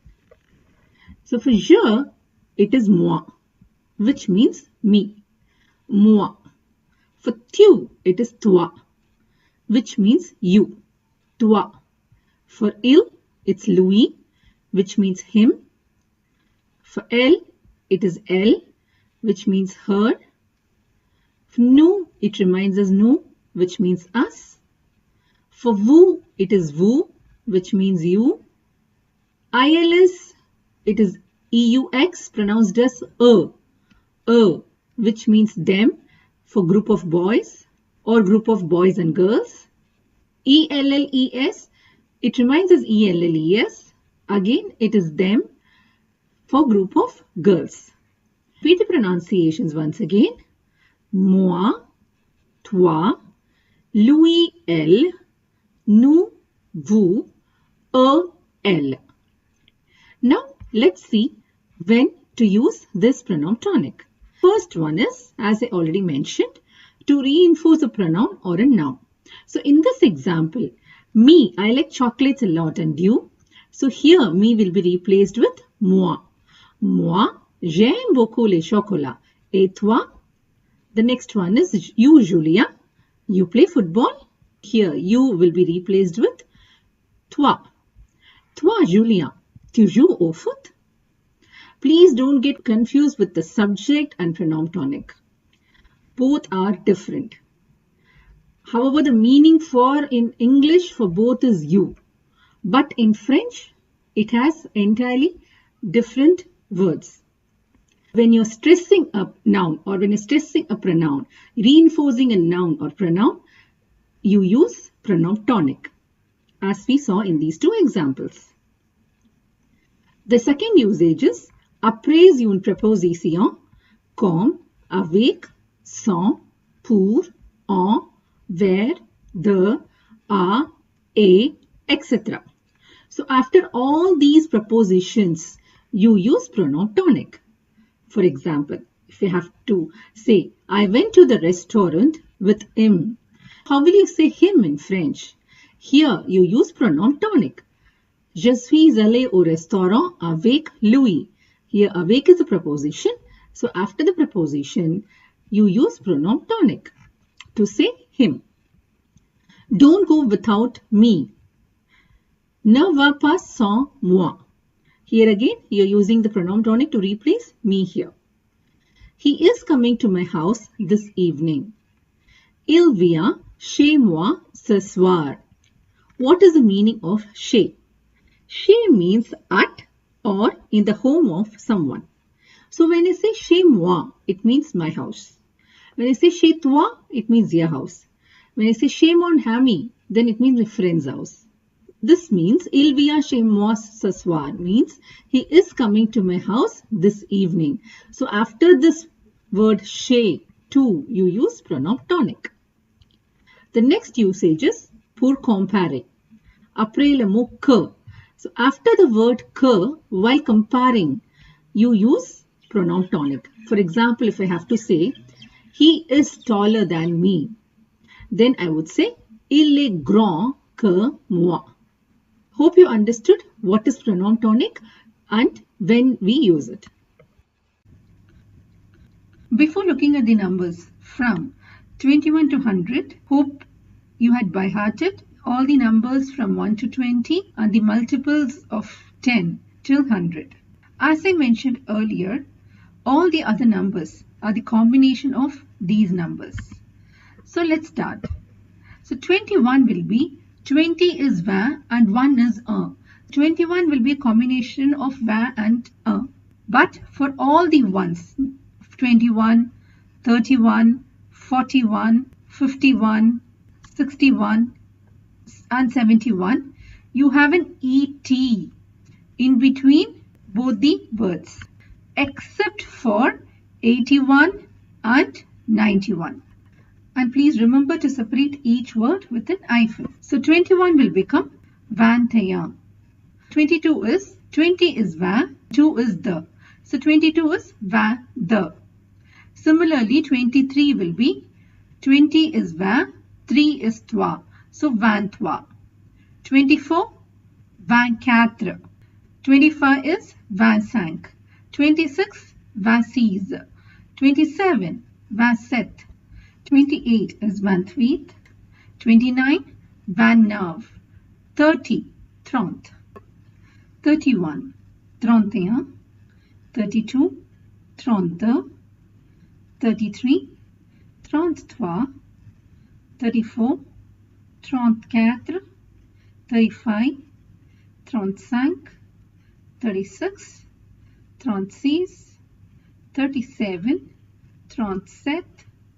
38, 38, 39, 39, 40, 40, 41, 41, 42, 42, 43, 43, 44, 44, 45, 45, 46, 46, 47, 47, 48, 48, 49, 49, 50, 50, 51, 51, 52, 52, 53, 53, 54, 54, 55, 55, 56, 56, 57, 57, 58, 58, 59, 59, 60, 60, 61, 61, 62, 62, 63, 63, 64, 64, 65, 65, 66, 66, 67, 67, 68, 68, 69, 69, 70, 70. Now there will be a small change. 70 is 70. So after these, ons. So 71 will be 71.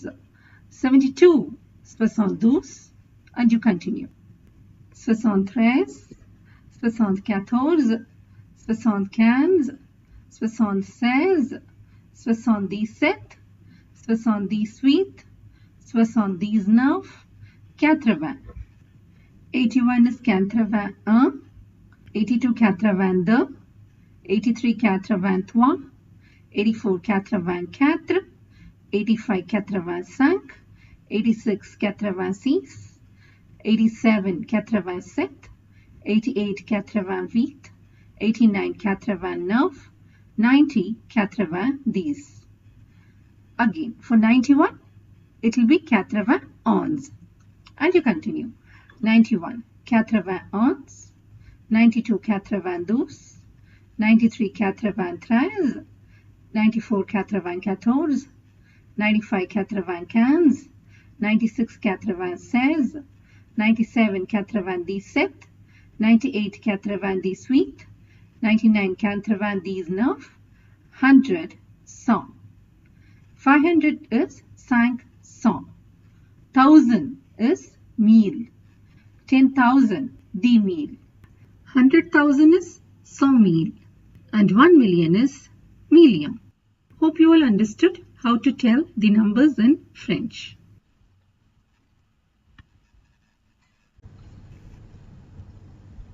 Les articles contractés. Contracted articles. What are contracted articles? Les prépositions de et à se contractent avec les articles définis, which means the two prepositions the and à contract themselves with the definite articles. Meaning, when the definite articles le, la, les and l apostrophe are preceded by the prepositions the and à, they contract. First, let's see the contracted articles of the preposition à. À means at or to. À plus le contracts and becomes o. À plus la remains à la.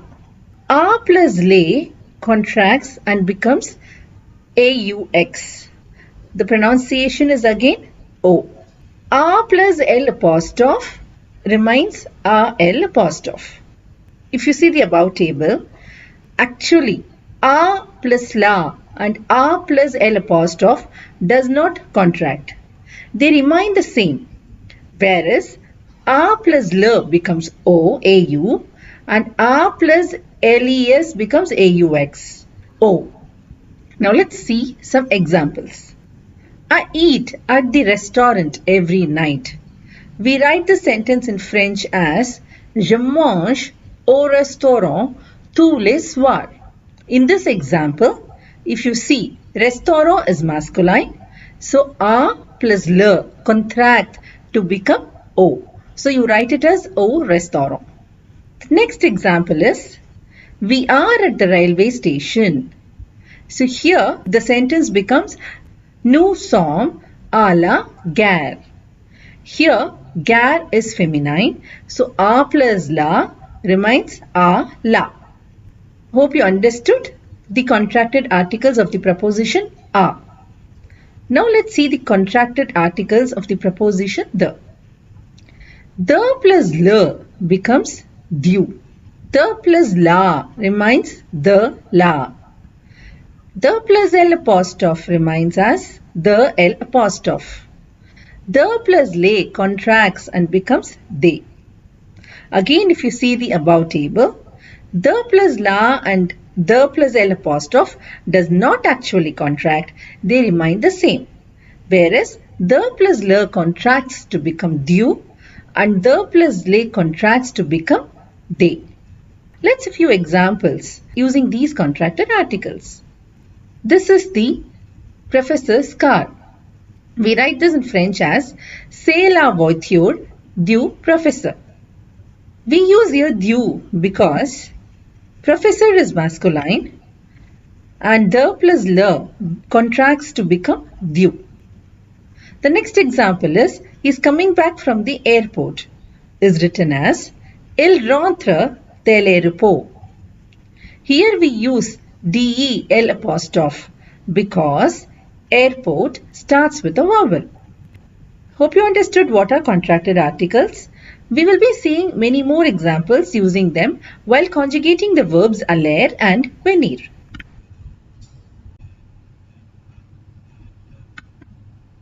Let's now learn how to conjugate another important verb, aller, which means to go.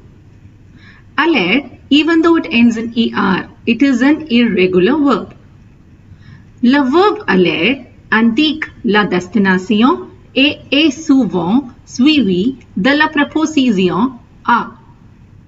This means that the verb aller indicates the destination, which means where you're going to, and is often followed by the preposition à. So it is followed by the preposition à, and when you put the noun along with its definite article, it contracts according to the rules we just saw. Let's look at the conjugations. Je vais, V-A-I-S, which means I go or I am going. Tu vas, V-A-S, you go or you're going while addressing to a single person using the tu form. Il va, V-A, which means he goes or he is going. Elle va, V-A again, which means she goes or she is going. Nous allons, A-L-L-O-N-S, which means we go or we are going. Vous allez, A-L-L-E-Z, which means you go or you're going while addressing to a single person in the vous form, or you are all going while addressing to a gathering. Ils vont, V-O-N-T, which means they go or they are going. Elles vont, again it means they go or they are going, for group of girls. Just the pronunciations once again for you all. Je vais, tu vas, il va, elle va, nous allons, vous allez, ils vont, elles vont. If you see here, the conjugations are completely different for different subject pronouns. They don't follow any pattern like the regular verbs. That is why this verb is called as the irregular verb. But there is one easy way to remember. For je, remember it as V-A-I-S. For tu, remove the I, it becomes V-A-S. And for il and el, just remove the S from the tu, V-A. So for the singular subject pronouns, it becomes easy. And for nous and vous, it takes the stem from the verb in infinitive, A-L-L. And Mostly for all verbs, as I told you, for nu and vu, it ends with ons for nu and ez for vu. So add ons with all for nu and ez for vu.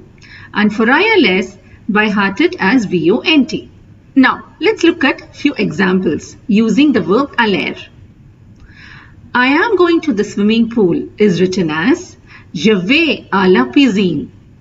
I hope now you know how to make simple sentences. As I repeatedly told you in the previous slides, you conjugate the verb, the main verb, put it along with the subject and then add the noun along with its article, and then you can put adverbs and adjectives. Okay, so similarly you get the sentence here as je vais à la piscine. Here swimming pool is piscine and it is feminine. So a plus la remains ala. Aller is always followed by the preposition a. And it contracts with the definite articles according to the rules we saw. Let's look at this example. He is going to the restaurant. You conjugate aller with il, it becomes il va, and then restaurant is masculine. So a plus le contracts to become o. So the sentence becomes il va au restaurant. The next example is they are going to the college. College or university is université in French. So the sentence becomes ils vont à l'université. Université starts with a vowel, so you put it as L apostrophe. So a plus L apostrophe contracts to become à l'université. Ils vont à l'université. So I hope you understood how to conjugate the allied verbs and form simple sentences using this verb.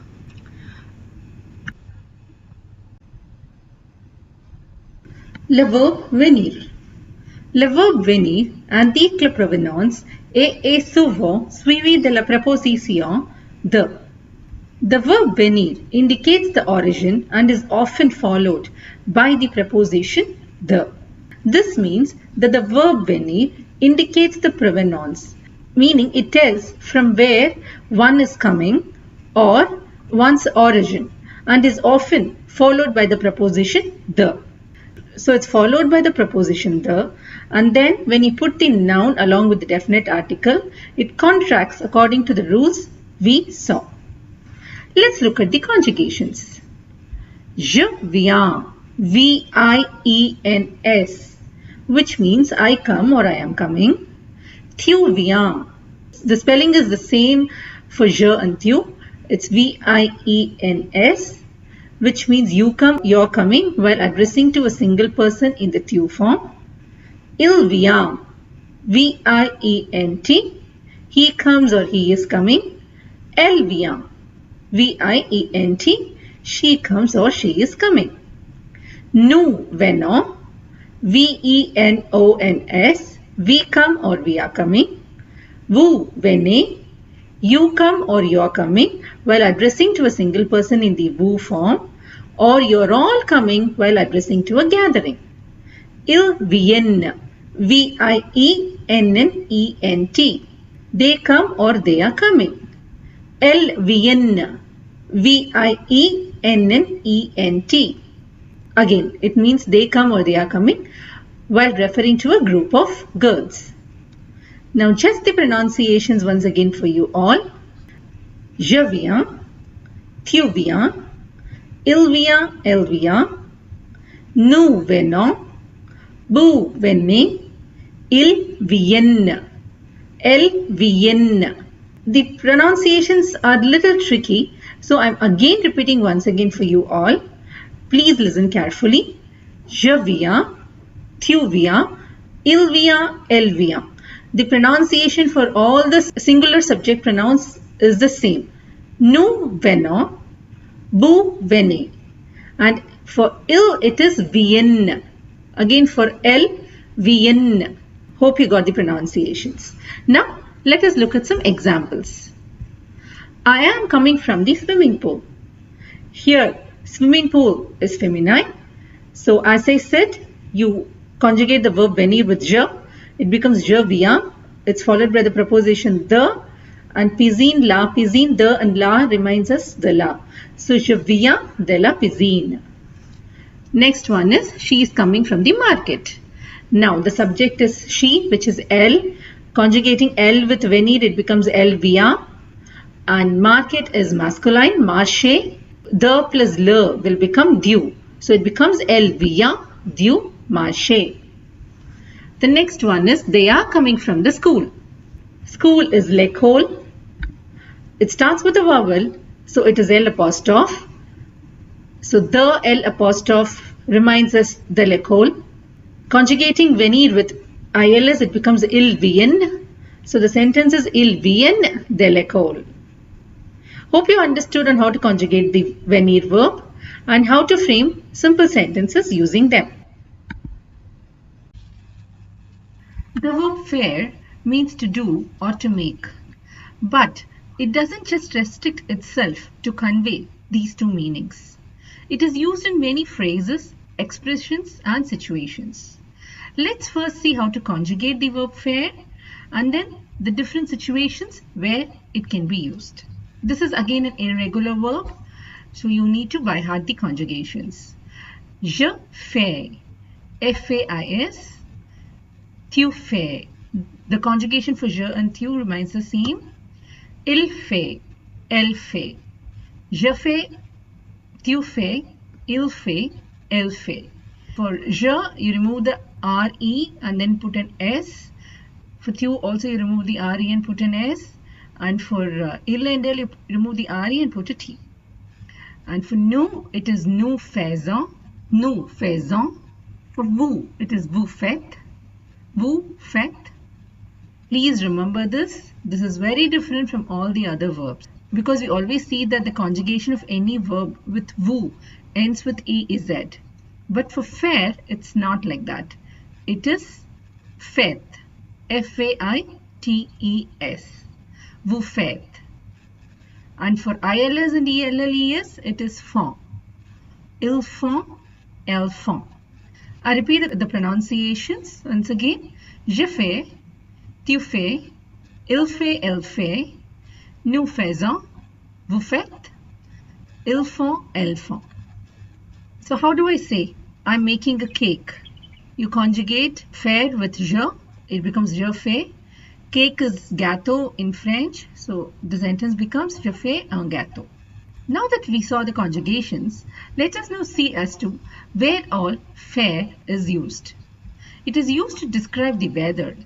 I have not given it here because we will see that in detail while doing that lesson.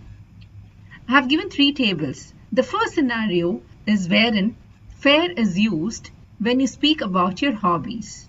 Les loisirs. Loisir means hobbies. You use faire when you talk about various household chores.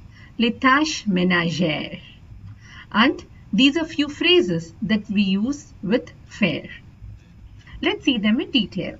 First, when you talk about sport or hobbies, les loisirs et le sport, you use the verb faire. For example, if you have to say to do swimming, then it is faire de la natation. To go skiing, faire du ski. To go hiking, faire de la randonnée. To dance, faire de la danse. To do horse riding, faire de l'équitation. If I have to say he does swimming, then I conjugate il with faire, it becomes il fait de la natation. That's it. The next one is les tâches ménagères, household chores. If we want to say make up the bed, then it is faire le lit. To wash dishes, faire la vaisselle. To do washing or laundry, then it's faire le linge, faire le linge. To do household work, it is faire le ménage, faire le ménage. To do grocery shopping, it is faire les courses, faire les courses. To do shopping, it is faire du shopping, faire du shopping. So what is the difference between these two? When you say faire les courses, it means you're shopping for daily groceries, vegetables, and it's kind of a regular thing that you do. You know, it's a regular activity that you do every week. That's faire les courses. Faire du shopping is you use mostly when you go buy clothes. For example, if I have to say, every Sunday, my mother does grocery shopping. To say every Sunday, you can prefix le with dimanche. Therefore, the sentence becomes le dimanche, ma mère fait les courses. Let's see few phrases using the verb faire. Faire la grasse matinée means getting up late. Faire la sieste means have an afternoon nap. Faire des économies means to save. Faire la queue means to stand in line. Faire une fête means to have a party. To say they take an afternoon nap every day, considering it's a group of boys and girls, you will use il for conjugating. Conjugating il with faire, it becomes ils font la sieste tous les jours. Hope you understood how to conjugate the verb faire and the different situations where we use them.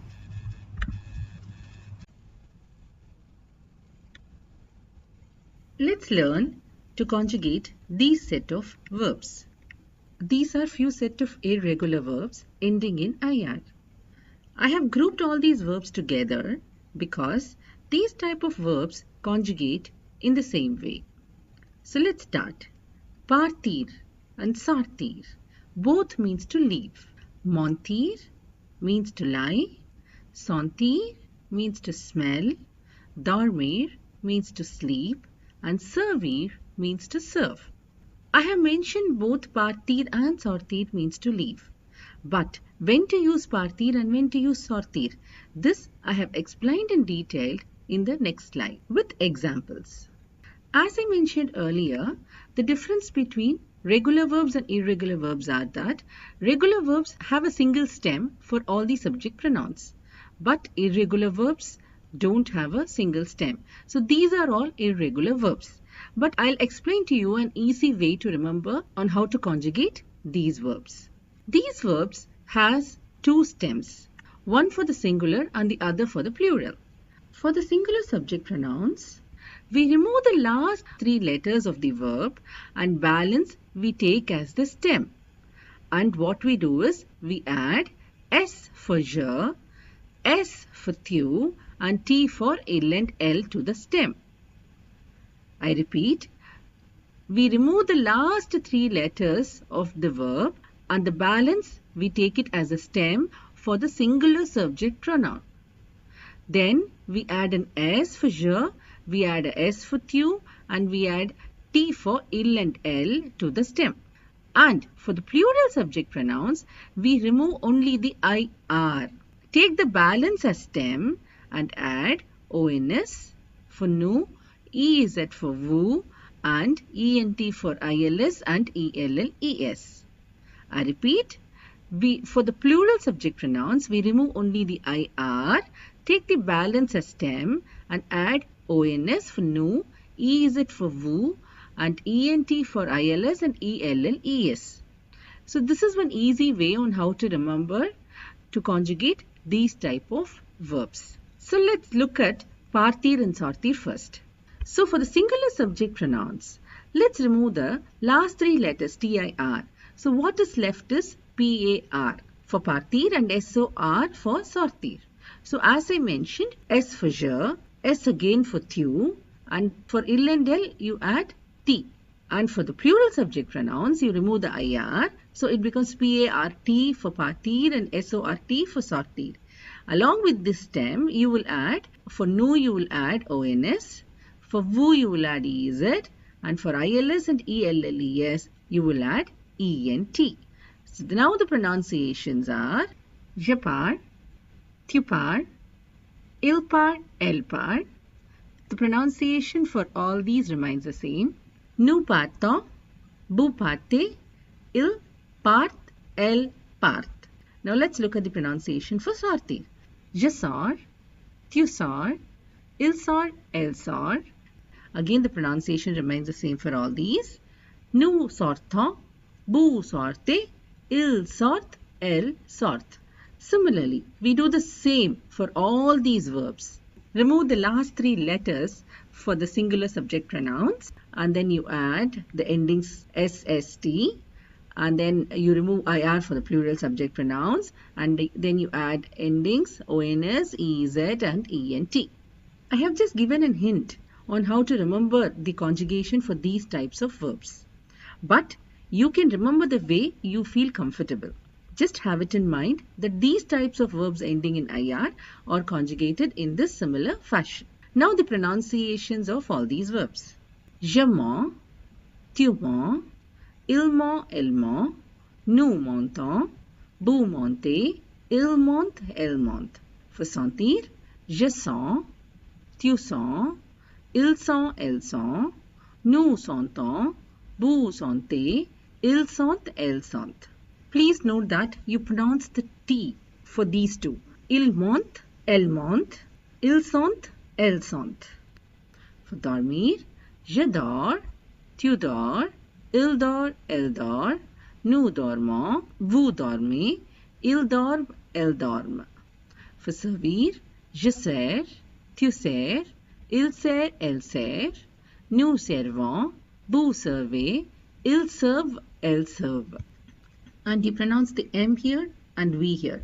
Il dorme, elles dorment, ils servent, elles servent. Please note E and T always remains silent. Hope you understood how to conjugate these types of verbs. Now let's look at few sentences using the verbs we just saw. The driver lies or is lying about the accident. Or as we all know, mentir means to lie. So conjugating mentir with the third person singular, it will be M-E-N-T, ment. And accident is accident in French too. We can use the preposition sur to say about in this context. So the sentence becomes Le chauffeur ment sur l'accident. Now let's look at the next one with sentir. Do you smell the fragrance of these flowers? So it's a question. Now let's use the inversion. So let's invert the verb and the subject. The verb to be conjugated here is sentir with tu. So it becomes sent tu. And fragrance is l'odeur in French. And flower is F-L-E-U-R in French. So the question using inversion becomes sens tu l'odeur de ces fleurs? The next example is using dormir. I sleep sharp at 10 every day. So we all know that every day is tous les jours. We have seen this in previous examples also. And to say sharp at some time, we use the word P-I-L-E, pile. And conjugating dormir with je, the sentence becomes Je dors à 22h pile tous les jours. The next one is with the verb servir. Again, it's a question here. Do you serve Indian food here? Here we are using the subject vous, inverting the verb and the subject. It will become servez-vous, and to say Indian food in French, we can say plat indien. Servez-vous le plat indien ici? Here is ici in French. Hope you understood the conjugation of all these verbs and how to make simple sentences using them.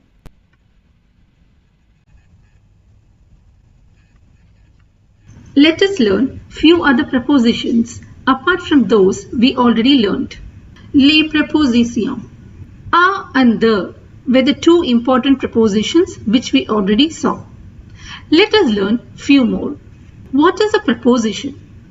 A preposition is a word that usually precedes a noun or a pronoun and it expresses a relationship to another word or an element in a sentence.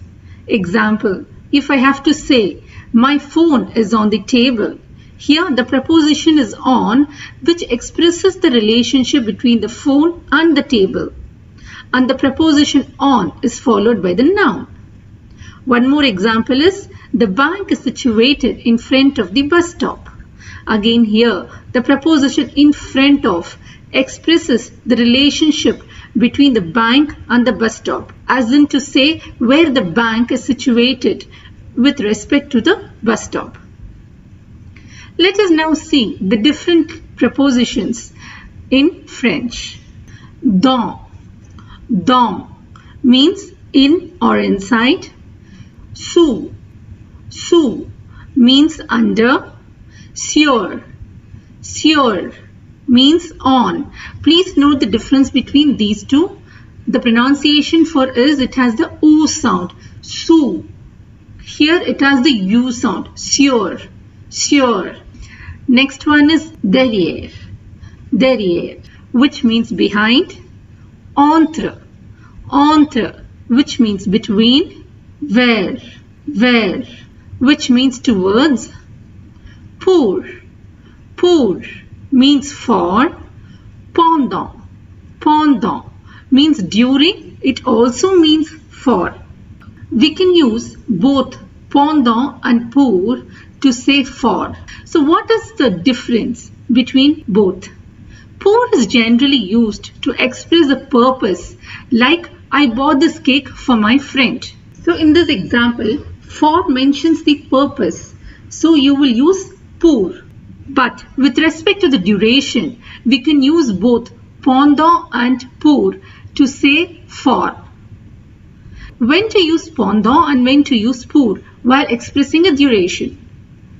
Pendant is the duration of an action, like we know how long it takes place. So the duration has a clear beginning and an end. It can be used to mention a duration in the past, present and future. In the past, it mentions clearly the start and the end of an event. Pour is used mostly in the present and future tense. Pour indicates an expected or foreseen plan to do something in the future as the duration of an event. In some places, both can be used interchangeably. We will see these with examples in the next slide. The next one is depuis. Depuis means since. Depuis also is used to express the duration. We will use depuis to mention a past action that is still continuing in the present.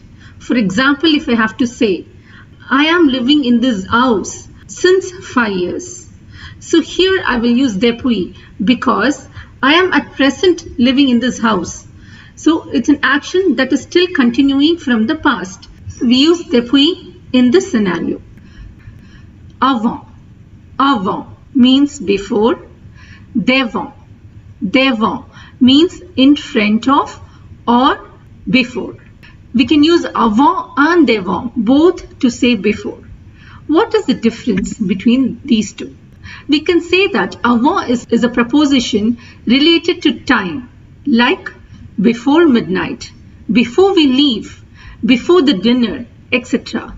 So avant is a preposition related to time, whereas devant is a preposition related to a location or a position. For example, he is in front of the museum. So here if you see, it points out the position or the location between two elements. One more difference is avant can be used before a noun, pronoun and verb. But devant is used only before a noun and pronoun. I repeat, avant can be used before a noun, pronoun and verbs, but devant is used only before noun and pronoun. We will again see them with examples in the next slide. The next one is après. Après means after. Jusqu'à. Jusqu'à means until. Par. Par means by. Avec. Avec means with. Sans. Sans means without. Now, here if you see, these list of prepositions end with the. For these, when it's followed by a noun with definite article, please don't forget that it will contract according to the rules we saw. À côté de. À côté de means next to. Près de. Près de means nearby. Au-dessous de. Au-dessous de means below. Au-dessus de. Au-dessus de means above. Again, the difference between here is the O sound for this one and U sound for this one. Au-dessous, au-dessus. À droite de. À droite de. At the right of. À gauche de. À gauche de. At the left of. Autour de. Autour de. Around. Au milieu de. Au milieu de. In the middle of. Au centre de. au centre de, at the center of. Now that you have learned all the prepositions with its meanings, in the next slide, I have framed small sentences using all these. So in this slide, I have made sentences using the different prepositions we just saw. I have given the English meanings in the brackets. I will read all of them. Before I start reading, I would like to mention that you can also try framing the sentences in French on your own. As I always say, take the verb, conjugate it with the subject, and then put the preposition that you're going to use, followed by the noun. Now, let's look at the sentences. The first preposition is dans. La voiture est dans le garage. The car is inside the garage. So here if you see, the preposition is dans and it expresses the relationship between the voiture and the garage. It says the car is inside the garage. The next preposition is sous. Le chat est sous le lit. The cat is under the bed. Sur. Le cahier est sur la table. The notebook is on the table. Derrière. Le chien est derrière l'arbre. The dog is behind the tree. Entre. Il y a un trou entre les arbres. There is a hole between the trees. Where. Il arrive vers 14 heures, which means he will come around 2 p.m. Pour. There are two examples for pour. The first one mentions the purpose and the second one mentions the duration. Je prépare un gâteau pour l'anniversaire de ma mère. So I'm preparing a cake for my mother's birthday. So here it explains the purpose. The next one refers to the duration. Je vais habiter en France pour 2 ans. I'm going to live in France for 2 years. The next one is pendant. J'ai étudié français pendant 6 mois. I studied French for 6 months. Please note the tenses of these sentences. This one is in future and this in past. We will learn these sentences in the coming lessons. The next one is depuis. J'habite à Paris depuis 2010. I am living in Paris since 2010. So a past action continuing in the present. So I have used depuis. Hope you can recollect the difference I had mentioned for avant and devant. Avant, as I said, is a preposition related to time and devant preposition related to the location. You will understand this with the examples I have given here. Avant. Je vais arriver avant le dîner. I'll come before the dinner. Devant. J'attends devant la poste. I'm waiting in front of the post office. So here if you see, this expresses the preposition relating to time. So I'm going to come before the dinner. But here the preposition expresses the location or the position where you're waiting in front of the post office. So you use devant here and you use avant here. The next one is jusqu'à. Je travaille jusqu'à minuit. I work till midnight. Par. I've given two examples for par, which means by. So you can use par in both these scenarios. The first one is je passe par ta maison tous les jours. I pass by your house every day. Je viens par le train. I come by train. So for both the scenarios you can use par. Avec. Je vais à l'école avec mon ami. I go to school with my friend. Sans. C'est un plat sans sucre. It's a dish without sugar. As I mentioned in the previous slide, these prepositions that we are going to see now with the. So, when it is followed by definite article, it contracts. The first one is au-dessous de. Les produits chimiques sont Au-dessous the levier. The chemical products are below the sink. Here if you see, levier starts with a vowel, so the article is L apostrophe, so it becomes the levier. Let's see the next one. Au-dessous de. Les dossiers sont au-dessous du bureau. Here, bureau is masculine, so the plus le contracts to become du. The next one is à côté de, près de. L'école est à côté de ma maison. The school is next to my house. Here, since it is my, you use the adjective possessive ma. Hence, the remains as it is and it becomes de ma maison. Please remember, it contracts only when you use a definite article after the preposition the. Le cinéma est près du supermarché.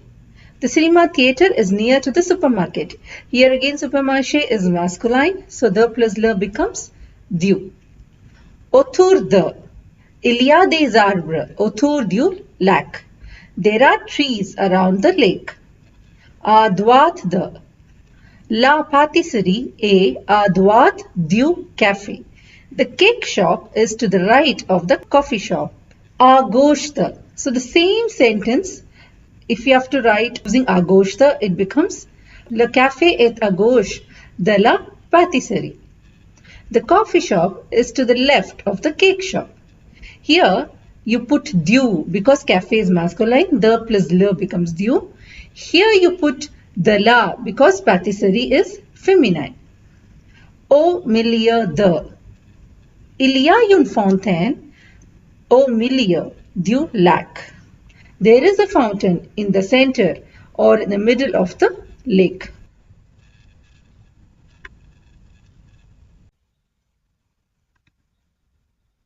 L'adjective demonstrative. What is adjective demonstrative? Il sert à indiquer ou à montrer quelqu'un ou quelque chose. Il est toujours suivi de nom et s'accorde avec le nom. So it is used to point or to show a person or a thing. It is always followed by a noun and it accords with the noun.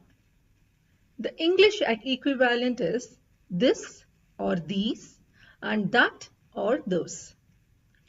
As it's mentioned in the definition, an adjective demonstrative is used to show or point a person or a thing. It's like saying this tree. So you're pointing out at the tree, or this car. Again here, you're pointing to a particular car. So the adjective demonstrative is followed by the noun and it agrees in gender and number. So if the noun is masculine, the adjective demonstrative will also be masculine.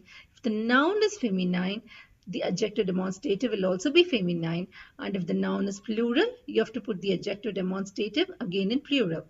So it accords with the noun in number and gender. Let's now see the different adjective demonstratives and its pronunciations.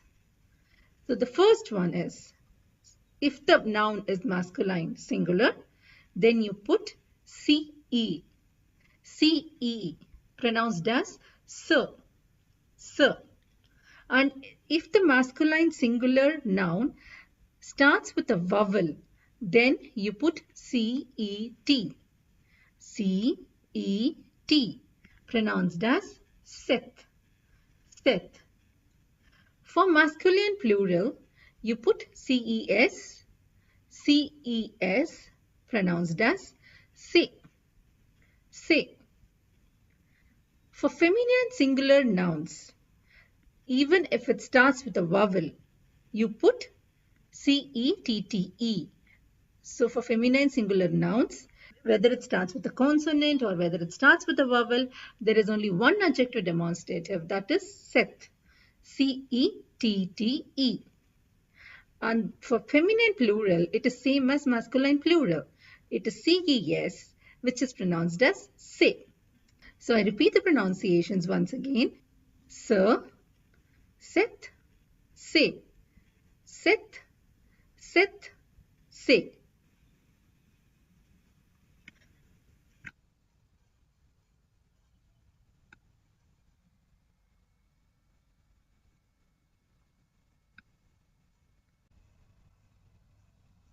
In this slide, I have framed simple sentences using adjective demonstrative. Let's look at them.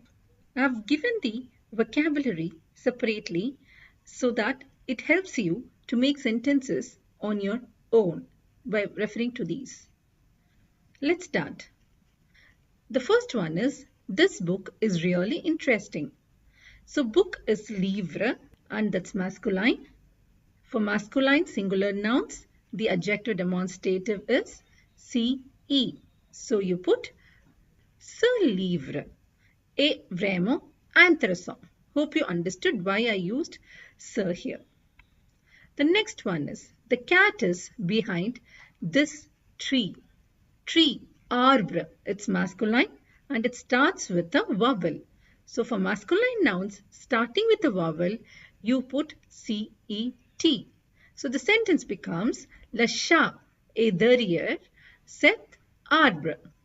The next one is, this street is very narrow. Street is rue and it's feminine. So for feminine singular nouns, it is cette. So the sentence becomes, cette rue est très étroite. The next one is, these houses are big. Here, houses is again feminine, but it's plural. So for plural nouns, you use ces. So the sentence becomes, ces maisons sont grandes. Hope you understood how to make simple sentences using adjective demonstrative. Les prépositions du pays. Prepositions of countries. Just like how all nouns have gender, countries too have gender. We use prepositions for a country based on its gender. So which countries are masculine, which are feminine, and which are plural? The first rule is, tous les pays qui se terminent par E sont féminins, sauf Mozambique, Mexique, Zaire, Zimbabwe, Cambodia, et Belize. So what it means is, all the countries that end with an E are feminine, except for these 6 countries: Mozambique, Mexico, Zaire, Zimbabwe, Cambodia, et Belize. So except for these 6 countries, even though it ends with E, these 6 countries are masculine and all the other countries that end with E are feminine. Hope you understood this rule. The second rule is, tous les pays qui ne se terminent pas par E et S sont masculins. What it means is, all the countries that don't end with E, because whatever ends with E, I mentioned they are feminine, right? Except these 6 countries. So all the other countries that don't end in E and S are masculine. Okay. The third rule is, tous les pays qui se terminent par S sont pluriels. So all the countries that end with an S are plural. So the rule is very simple. Remember it this way. All the countries that end with E are feminine, except for these 6 countries. And all the countries that end with an S are plural. So all the countries that don't end with E and S are masculine. Let's see what preposition, now that you know the gender of the countries. Now what preposition you use to say where we are or to where we are going. Pour exprimer la destination où on va, ou pour exprimer où on est, on utilise les prépositions au, en, au, et, à.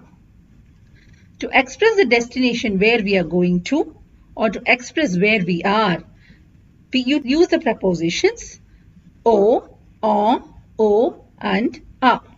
So now let's see what preposition we would use to say we are at a country or going to a country based on the country's gender. So for masculine countries, we will use au, o. For masculine countries starting with a vowel, we will use en, en. For feminine countries, it will be en. And for plural countries, it is aux. I repeat, for masculine countries, we use auo. For masculine countries starting with a vowel, we will use en on. For feminine countries, it will be en on. And for all plural countries, it will be AUXO. The pronunciation for this AU and AUX are the same, it's O. And for all cities, we use the preposition a. Now, let's look at these examples. Je vais au Canada. Canada is masculine. So, I have used the preposition au, because for all masculine countries, we use the preposition au. Hope you understood this. The next example is Je vais en Iran. Again, Iran is masculine, but I have used here en, because even though Iran is masculine, it starts with a vowel. So any masculine country starting with a vowel, you use the preposition en, en. Hope you understood why I have used O here and why I have used en here, even though both are masculine countries. The next example is Nous sommes en Belgique. In this example, Belgique is feminine, it ends with an E. So for all feminine countries, you use the preposition en. So you have used en here. The next example is Ils vont aux États-Unis. Here, États-Unis ends with an S, so it's plural. So for all plural countries, you use the preposition AUX. So you have used AUX here. The next example is Nous sommes au Mozambique. Here, Mozambique ends with an E, but I have used O here. Any idea why? Yes, this falls under the exception. Even though it ends in E, it is masculine. Though, remember those 6 countries? Those end in E are masculine, the exceptions that I gave you. So since Mozambique falls under that exception, we use O here. Hope you understood.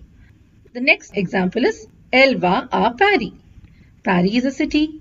For all cities, you use the preposition a. There is no problem of gender with cities. So to express if you are in a particular city or you're going to a particular city, you always use the preposition a. So Elle va à Paris. Hope you understood clearly on how to use the preposition for countries to say where we are going to and where we are at. En parle. This is a dialogue between 2 friends, Catherine and Charles, at the airport. If you see, I have tried my best to incorporate most of the grammar part that we have done till now, and also as much as vocabulary related to airport, like check-in desk, boarding, takeoff, landing, etc. I have also given the vocabulary here for your reference. I have given the dialogues in French here and its English meaning for each sentence in the next slide. The main criteria for this exercise is understanding and reading. When I say understanding, please read the sentences and try to understand the meaning on your own. You can verify it by seeing the English equivalent of this dialogue in the next slide. Since I have tried my best to use the grammar and vocabulary we have done till now, and of course for the new vocabulary I have mentioned them here, using all these you should be able to understand the sentences quite easily. Next, the reading part. Try reading it aloud and compare the pronunciations with what I read. Let's start. Charles rencontre Catherine à l'aéroport en Belgique. Charles. Salut Catherine, quelle surprise! Catherine. Charles, oh là là! Quelle surprise de te voir ici! Charles. Habites-tu ici? Catherine. Non, je suis ici pour un petit travail. Et toi? Charles. J'habite ici et je vais au Canada pour visiter mes parents. Et où vas-tu? Catherine. Je suis en vacances et je vais en Italie. Charles. Excellent. Viens, on marche ensemble vers le comptoir l'enregistrement. Catherine. Oui, bien sûr. Les deux amis finissent s'enregistrer. Charles, alors Catherine, on n'a pas beaucoup de bagages, juste une valise et un sac à main. Donc, l'enregistrement finit très vite. Catherine, oui, c'est vrai. À quelle heure l'embarquement commence pour toi? Charles, vers 15h30. L'avion décolle à 17h et il atterrit à 10h demain. L'avion fait escale à Amsterdam. Catherine, ah d'accord, je suis heureuse de te rencontrer. Au revoir Charles. Charles, au revoir Catherine, bon voyage. Les articles partitifs. In this slide, we are going to learn about les articles partitifs, which means partitive articles. Les articles partitifs sont utilisés pour exprimer une quantité indéterminée. The partitive articles are used for expressing an undetermined quantity. It can be used to refer any undefined quantity related to food or any liquid. When you are not giving the exact measurements, for example, you can say, I need a bowl of rice, wherein you're giving an exact measurement. And you can also say, I need some rice, where the exact measurements are not mentioned. One more example is when you ask for water. You can say, I need a glass of water, or I need some water, wherein the exact quantity is not mentioned when I say I need some water. So in this scenario, where you're not mentioning the exact quantity and it is undetermined, you use the partitive articles. It is always followed by a noun and it accords in gender and number with the noun. Therefore, for the masculine nouns, you use du. For the feminine nouns, you use della. For plural nouns, you use they. And before a vowel, you use del apostrophe. The English equivalent to the partitive articles is some. In few scenarios, the word some might be omitted, but in French, you will need to use the partitive articles. Let's see these two examples. I want some rice. Je veux du riz. Have used the partitive article du here because rice is masculine and the quantity is undetermined. In this sentence, the English equivalent for du is some. While in this example, I eat rice every day. Je mange du riz tous les jours. In this sentence, there is no English equivalent for du. But in French, you would require a partitive article. Let's look at few more examples. I eat ice cream often after dinner. So we use the partitive article before ice cream and we use de la because ice cream in French is glace and it's feminine. Je mange souvent de la glace après le dîner. The next example is I buy pasta at the supermarket. Again, you will use a partitive article here because you're referring to an undetermined quantity. And since pasta is pâte in French, it is always referred in plural in French with an S. So you use des as the partitive article. So you would say, j'achète des pâtes au supermarché. The next example is, I want some water. Je veux de l'eau. I am using the partitive article del apostrophe because O starts with a vowel. Please pay attention to these scenarios. Please refer to these examples.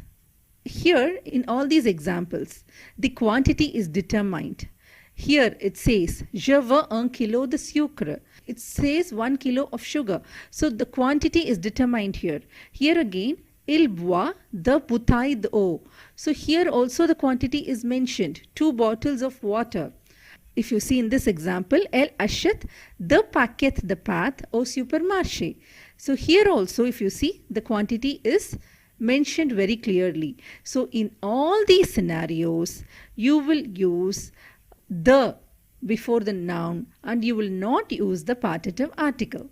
Hope you understood what are partitive articles and how to use them. L'impératif. Il est utilisé pour donner un ordre ou un conseil ou une instruction ou une interdiction. What it means is, it is used to give an order or an advice or an instruction or a prohibition. Le sujet n'est pas exprimé. The subject is not mentioned. This is a very important point here. We don't mention the subject in the imperative form. Let me give you an example. I can say, Vous devez étudier bien. which means you must study well. Or I can just say, étudier bien, which means study well. In the second example, I have not used, Vous devez. I just said étudier bien. This is an example of the imperative form. You don't use the subject. Il se conjugue seulement à trois personnes. Tu, nous et vous. So we use the imperative form only with three subject pronouns. Tu, nous and vous. Il faut conjuguer au présent de l'indicatif. Mais pour les verbes er, on doit enlever le s à la deuxième personne du singulier, tu. It must be conjugated in the present tense, but for the er verbs, we must remove the s from the second person singular, tu. What it means is, the imperative form is conjugated in the present tense, just that we don't put the subject, and it's conjugated only with three subject pronouns, tu, nous and vous. While conjugating er verbs in the present tense, in tu form, we generally remove the er and put an es to the stem. But for the imperative, you don't put the s. This is only for tu and only for the er verbs. Please remember this well. Now, let's look at the imperative form for few verbs and also the exceptions. The first verb I have taken here is parler. You conjugate the verb in present tense, but as I mentioned, we remove the s here since it's an er verb and for the tu form. So it becomes P-A-R-L-E, parle. With nous it's parlant and with vous it's parler. You put an exclamation mark after putting the verb in the imperative form. The next example is finir. Conjugating with tu, nous and vous, we get fini, finissant and finissez. Please note, I have mentioned the s here because this is an IR verb and the rule to remove the s applies only for the ER verbs. The next example I have taken here is descendre. Conjugating, it becomes D-E-S-C-N-D-S, descendre, descendant and descendez. The next verb is aller. The conjugation for aller with tu is vas, but we remove the s here in the imperative form. So the imperative form for aller is va, allons, A-L-L-O-N-S, allons, and A-L-L-E-Z, aller. Next is venir.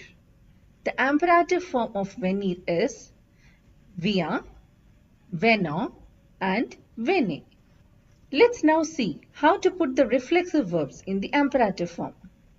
While conjugating the reflexive verbs in the present tense, we generally put the pronoun réfléchi the with tu, and we put nous with nous and vous with vous. But in the imperative form, the becomes toi and it comes after the conjugated verb. Nous reminds us nous and vous reminds us vous. But all these pronouns come after the conjugated verb. In this example, se laver, conjugate the verb laver, it's an ER verb, so you remove an S with the tu form, so it becomes L-A-V-E, and since it's a reflexive verb, the tu becomes toi as I mentioned earlier, so it becomes lave, toi. You put in hyphen in between lave and toi. For nous, it becomes lavons-nous. And for vous, it becomes lavez-vous. Hope you understood. Let's see one more example. Se coucher. Again, since it's an ER verb, you remove the S with the tu form. So it becomes couche-toi, couchons-nous, and couchez-vous. Now, let's look at the exceptions. As I mentioned, we conjugate the verbs in the present tense for all the verbs and use them without the subject, except for these verbs. These verbs don't use their present tense conjugation for the imperative form. First one is avoir. With tu, it is A-I-E. A. With nous, it is A-Y-O-N-S. Ayons. And with vous, it is A-Y-E-Z. Ayez. A. Ayons. Ayez. The next exception is être. With you, it is S-O-I-S. Sois. With nous, it is S-O-Y-O-N-S. Soyons. And with vous, it is S-O-Y-E-Z. Soyez. Sois. Soyons. Soyez. The next exception is savoir. With you, it is sache, S-A-C-H-E. With nous, it is sachons, S-A-C-H-O-N-S. And with vous, it is sachet, S-A-C-H-E-E-Z. Sache, sachons, sachet. The next exception is vouloir. With you, it is V-E-U-I-L-L-E. Vai. With nous, it is vaillons, V-E-U-I-L-L-O-N-S. And with vous, it is vaillez, V-E-U-I-L-L-E-Z. Vai, vaillons, vaillez. Please remember these 4 exceptions by heart. Now, let's see how do we negate them. Generally, when we negate a verb, we put the ne and pa on either side of the verb. So the same way, while you're negating in the imperative form, you put ne pa on either side of the imperative form of the verb. Ne parle pas, ne finissez pas, ne venons pas. But the important thing that you need to note here is for the reflexive verbs. Here I mentioned lave-toi, couche-toi. The pronoun comes after the conjugated verb. But in the negation, it's not like that. In the negation, the reflexive pronoun comes before the conjugated verb, like how you generally conjugate in the present tense. Ne te couche pas, ne nous lavons pas, ne vous lavez pas. Hope you understood how to conjugate the verbs in the imperative form.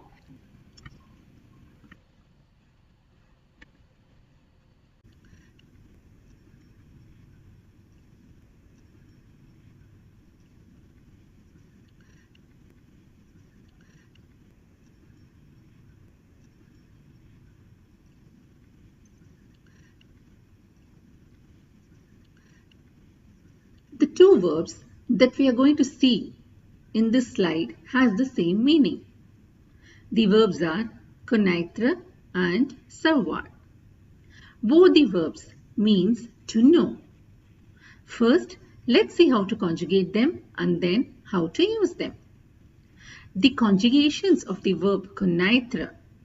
You can remove TRE and take CONNAI as the stem, which is the same for all the subject pronouns.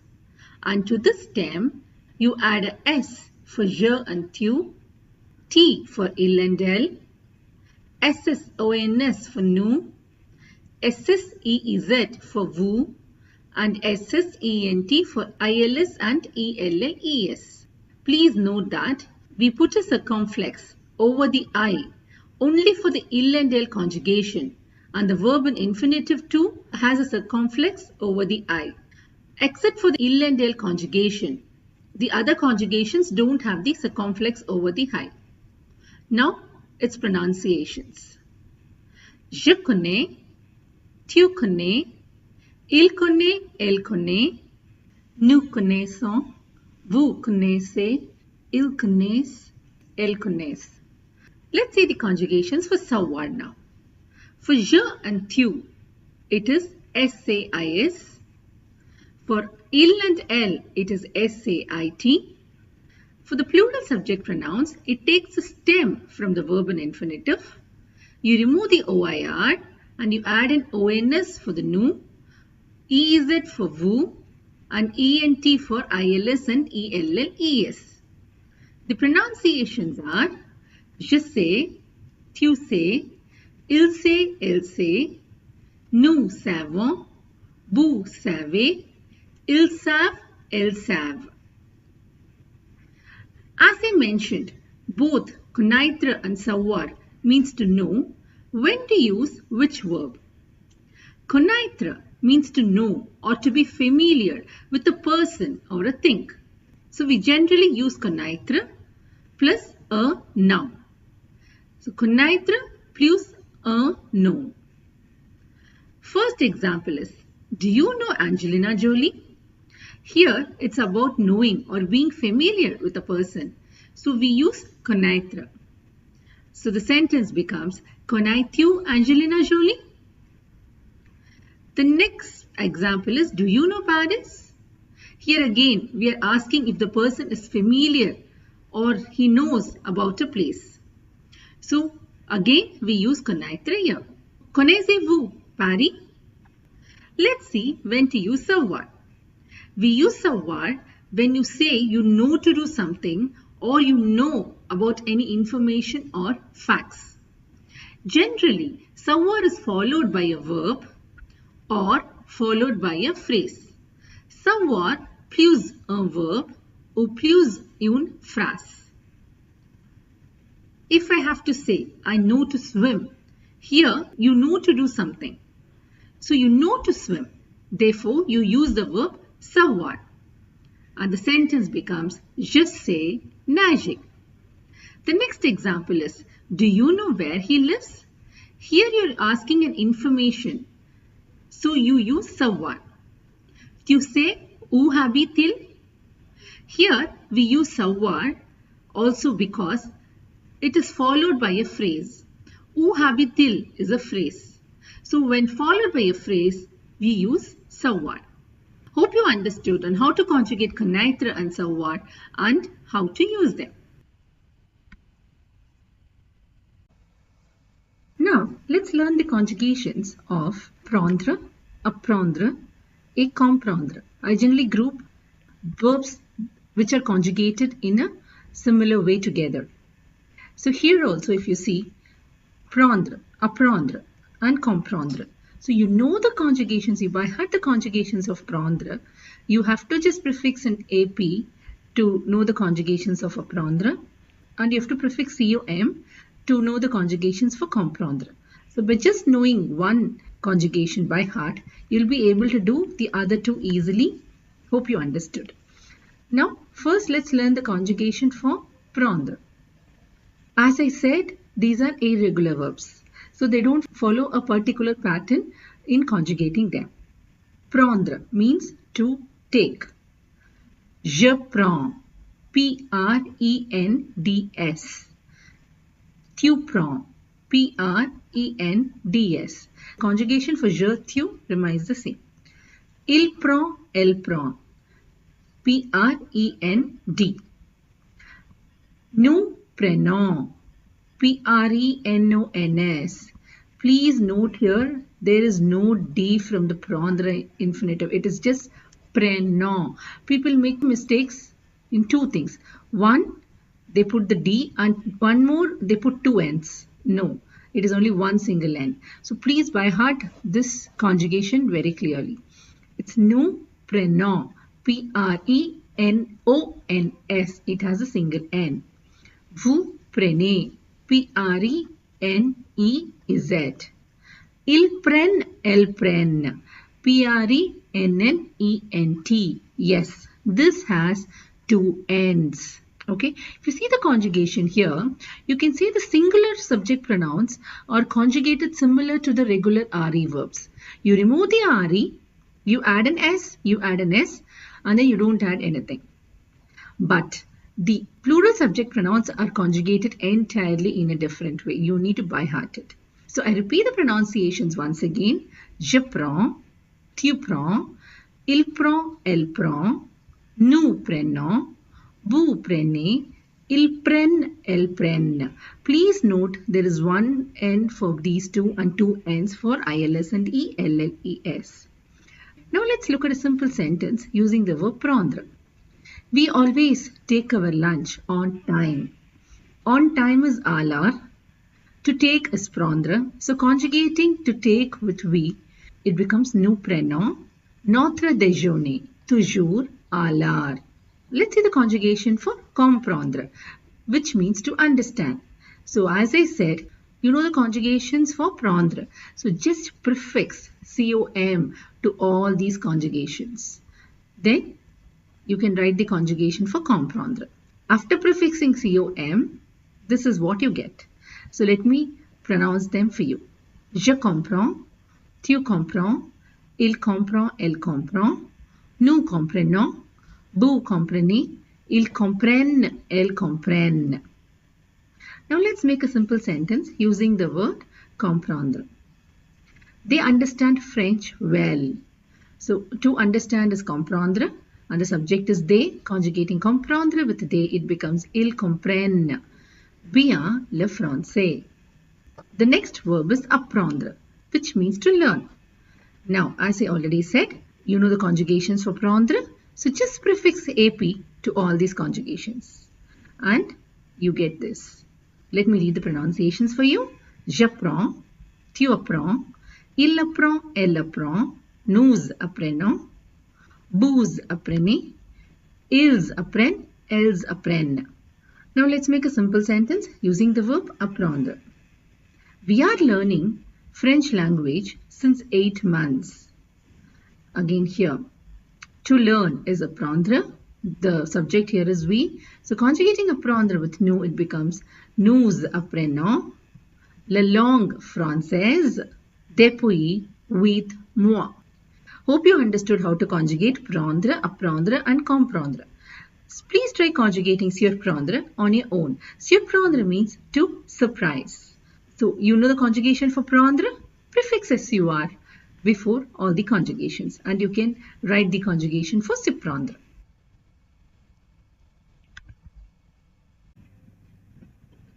As I mentioned in the previous slide, we use reflexive verbs to speak our daily activities. I have given an example of the daily activity of two people, Catherine and Charles.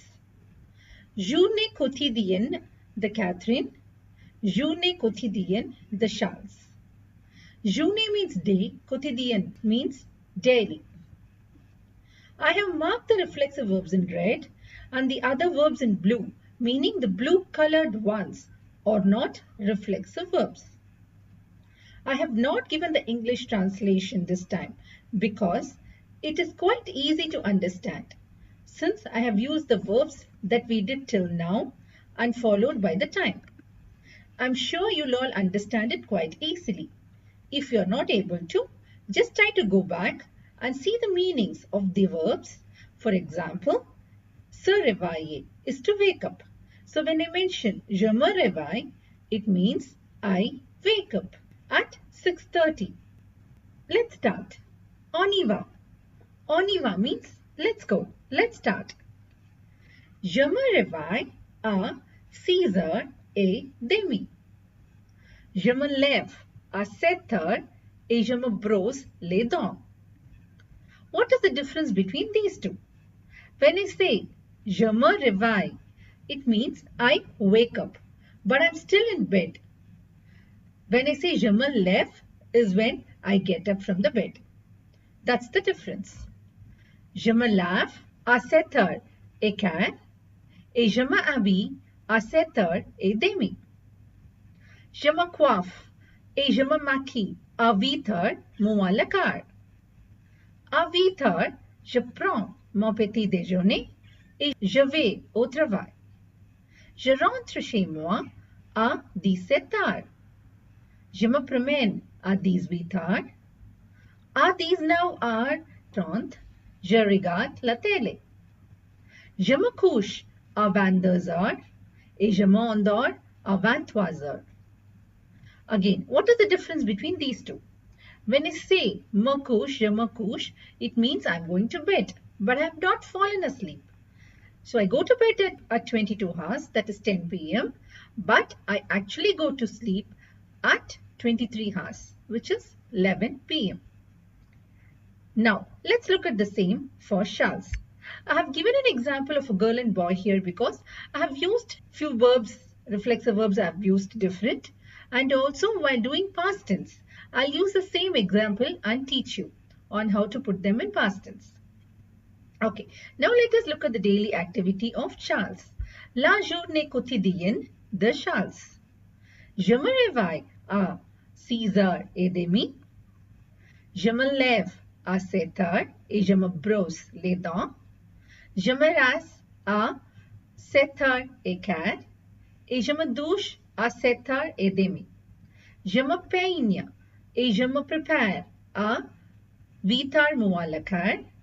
À 8h, je prends mon petit déjeuner et je vais au travail. Je rentre chez moi à 17h. Je joue au foot avec mes amis à 18h. À 19h30, je regarde la télé. Je me couche à 22h et je m'endors à 23h. Maybe you can try writing your daily activity using the same format. Bonne chance. All the best. Let's learn how to conjugate three important verbs: pouvoir, vouloir, and devoir. These are called modal verbs, which means they are mostly followed by a verb in infinitive. Verb in infinitive means the full verb without conjugating it. Pouvoir means to be able to or can. It expresses the ability to do something. Vouloir means to want. It expresses a desire. Devoir means must. It expresses an obligation. Let's see how to conjugate them. Again, these are irregular verbs. We can say irregular verbs ending in OIR. Few more we will see in the coming slides. Let's see first how pouvoir is conjugated and its pronunciations. So for je, it is P-E-U-X. Je peux. Per. For tu, again it's the same. It's P-E-U-X. Tu, per. Per. And for il and elle, it's P-E-U-T. Il peut, elle peut. For nous, it's P-O-U-V-O-N-S. Nous pouvons. For vous, it is P-O-U-V-E-Z. Vous pouvez. For ILS and ELLES, it is P-E-U-V-E-N-T. Pav. Pav. So I repeat the pronunciations alone. Je peux, tu peux, il peut, elle peut, nous pouvons, vous pouvez, ils peuvent, elles peuvent. Hope you understood the pronunciations clearly. A hint to remember all these conjugations is the nous and vous takes the stem from the verb in infinitive after removing the OIR, and we add ONS to nous and EZ to vous. Je and tu has the same conjugations. So you have to just remember by heart only these three. PEUX for je and tu, PEUT for il and elle, and PEUVENT for ILS and ELLES.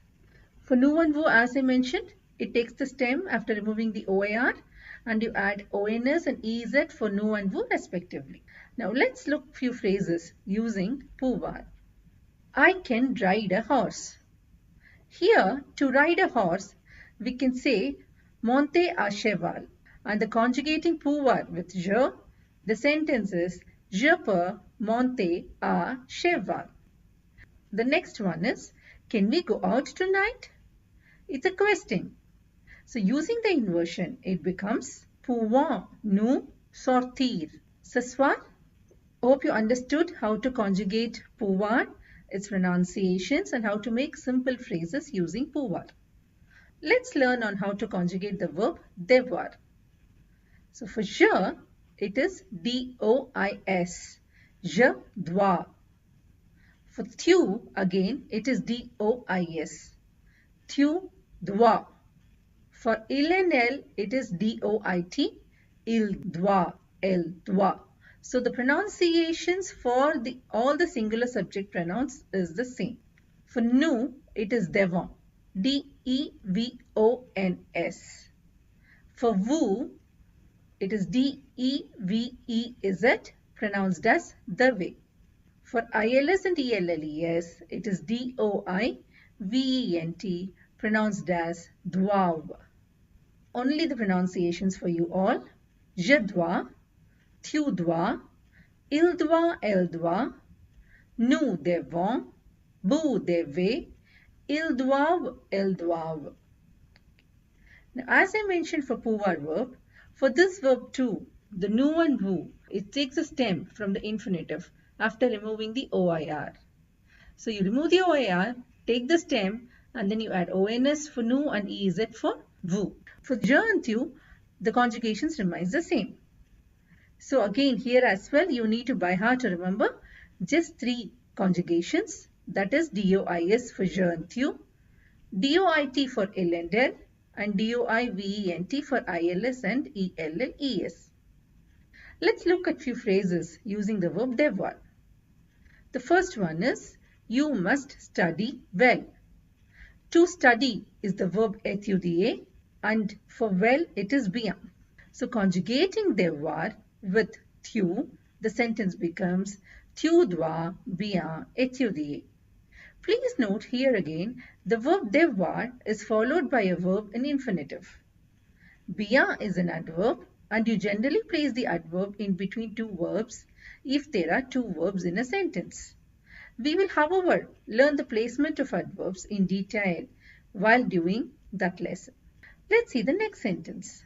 He must go to the doctor. Conjugating devoir with he, it becomes il doit aller chez le médecin. I have given a small note here. Devoir also means to owe if followed by a noun, as given in this example. If I have to say he owes me 100 euros, I can use the verb devoir to say owe. So the sentence in this becomes il me doit 100 euros. Il me doit 100 euros. You're conjugating devoir with il. Hope you understood how to conjugate devoir, its pronunciations, and making simple phrases using this verb. Let's now learn how to conjugate the verb vouloir. For je, it is V-E-U-X, je veux. For tu, it is V-E-U-X again, tu veux. For il and elle, it is V-E-U-T, il veut, elle veut. However, the pronunciation for all these 3 remains the same. Next for nous, it is V-O-U-L-O-N-S, nous voulons. For vous, it is V-O-U-L-E-Z, vous voulez. For ILS and ELLES, it is V-E-U-L-E-N-T, ils veulent, elles veulent. So I repeat the pronunciations. Je veux, tu veux, il veut, elle veut, nous voulons, vous voulez, ils veulent, elles veulent. If you see in all these 3 verbs, the ILS and ELLES conjugation is slightly different, even its pronunciations. I repeat the pronunciations just for ILS and ELLES for all the 3 verbs again. For pouvoir, it is ils peuvent, elles peuvent. For devoir, it is ils doivent, elles doivent. And for vouloir, it is ils veulent, elles veulent. Please note these pronunciations correctly. As I mentioned again for pouvoir and devoir, for this verb too, the nous and vous, it takes a stem from the infinitive after removing the OIR. So you remove the OIR, take the stem, and then you add ONS for nous and EZ for vous. So you need to remember the balance 3 conjugations. For je and tu, it is VEUX. For il and elle, it's VEUT. And for ILS and ELLES, it is VEULENT. Let's now make a few phrases using the verb vouloir. I want to go out this evening. The verb for to go out. it is sortir. And want is ulvar. So conjugating want with I, it becomes je veux. And then you put the verb in infinitive. The verb to be put in infinitive here is sortir. So je veux sortir ce soir. The next sentence is, she wants to buy a house in the center of the town. Conjugating ulvar with she, the sentence becomes, elle veut acheter une maison au centre-ville. To buy is acheter and center of the town is centre-ville. Hope you understood on how to conjugate these three verbs and how to make simple phrases using them.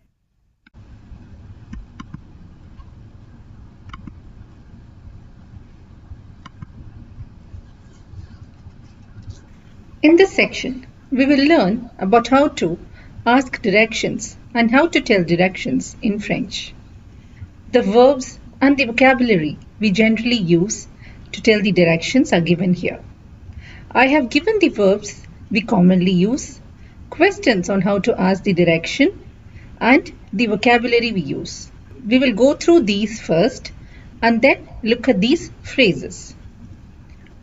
Verbs commonly used to give directions. Tourner means to turn. Prendre means to take. Aller means to go. Continuer means to continue. Traverser means to cross. Descendre means to go down. Now let's look at the questions on how to ask for directions. We start with excusez-moi, which means excuse me and ask any of these questions. Où est followed by the noun. For example, la poste. Où est la poste? Which means where is the post office. Où sont? We use this if the noun is plural. Où sont les toilettes? Where are the washrooms? Might be in English we will say where is the washroom? Where is the restroom? But in French, the noun toilette is always in plural while referring to washroom or restroom. One more way to ask where is you can use où se trouve. Où se trouve. So if you have to ask where is the post office, you can also ask où se trouve la poste. Comment peut-on aller à followed by the noun. Example, if you have to ask how do we go to the cinema, then we would say comment peut-on aller au cinéma? Now let's look at the vocabulary. Feu rouge, feu tricolore, means traffic signal. Carrefour means crossroads. Pont means bridge. Passage piéton means pedestrian crossing. Bouchon or embouteillage means traffic jam. Sens interdit means no entry. Rond-point means roundabout. Coin means corner. Trottoir means sidewalk or pavement. Now that we learned the commonly used verbs, how to ask directions and the vocabulary, now let's look at these phrases. So if we have to say go straight or continue straight, then we would say aller tout droit. Aller tout droit or continuer tout droit. Continuer tout droit. The pronunciation of this is tout droit. If you have to say turn right, then you would say tourner à droite. Tourner à droite.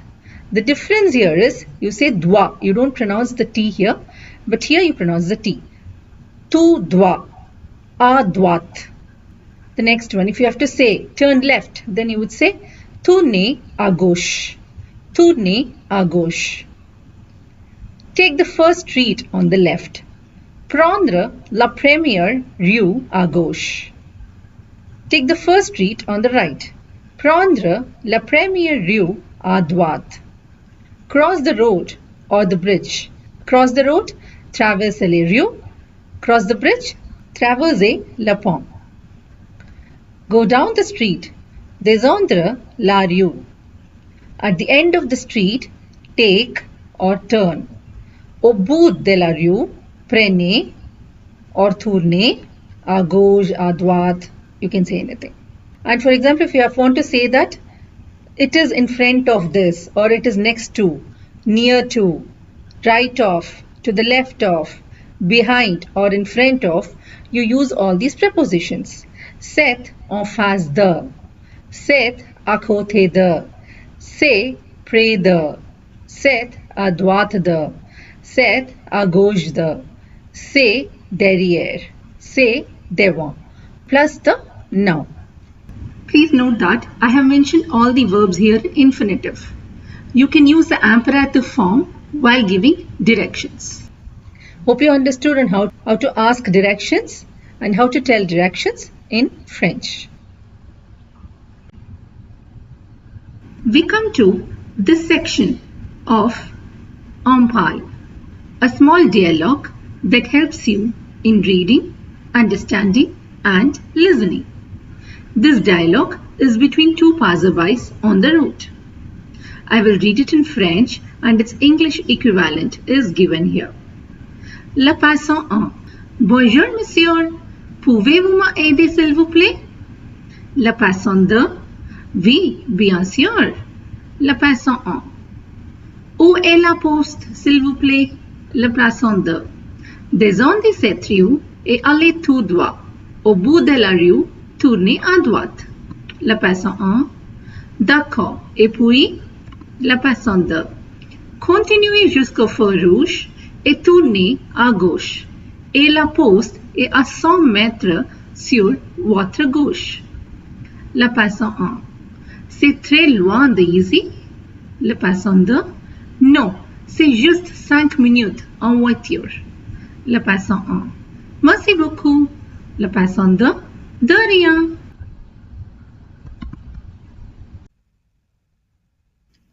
The verbs that we are going to learn now to conjugate are mettre, admettre, promettre and permettre.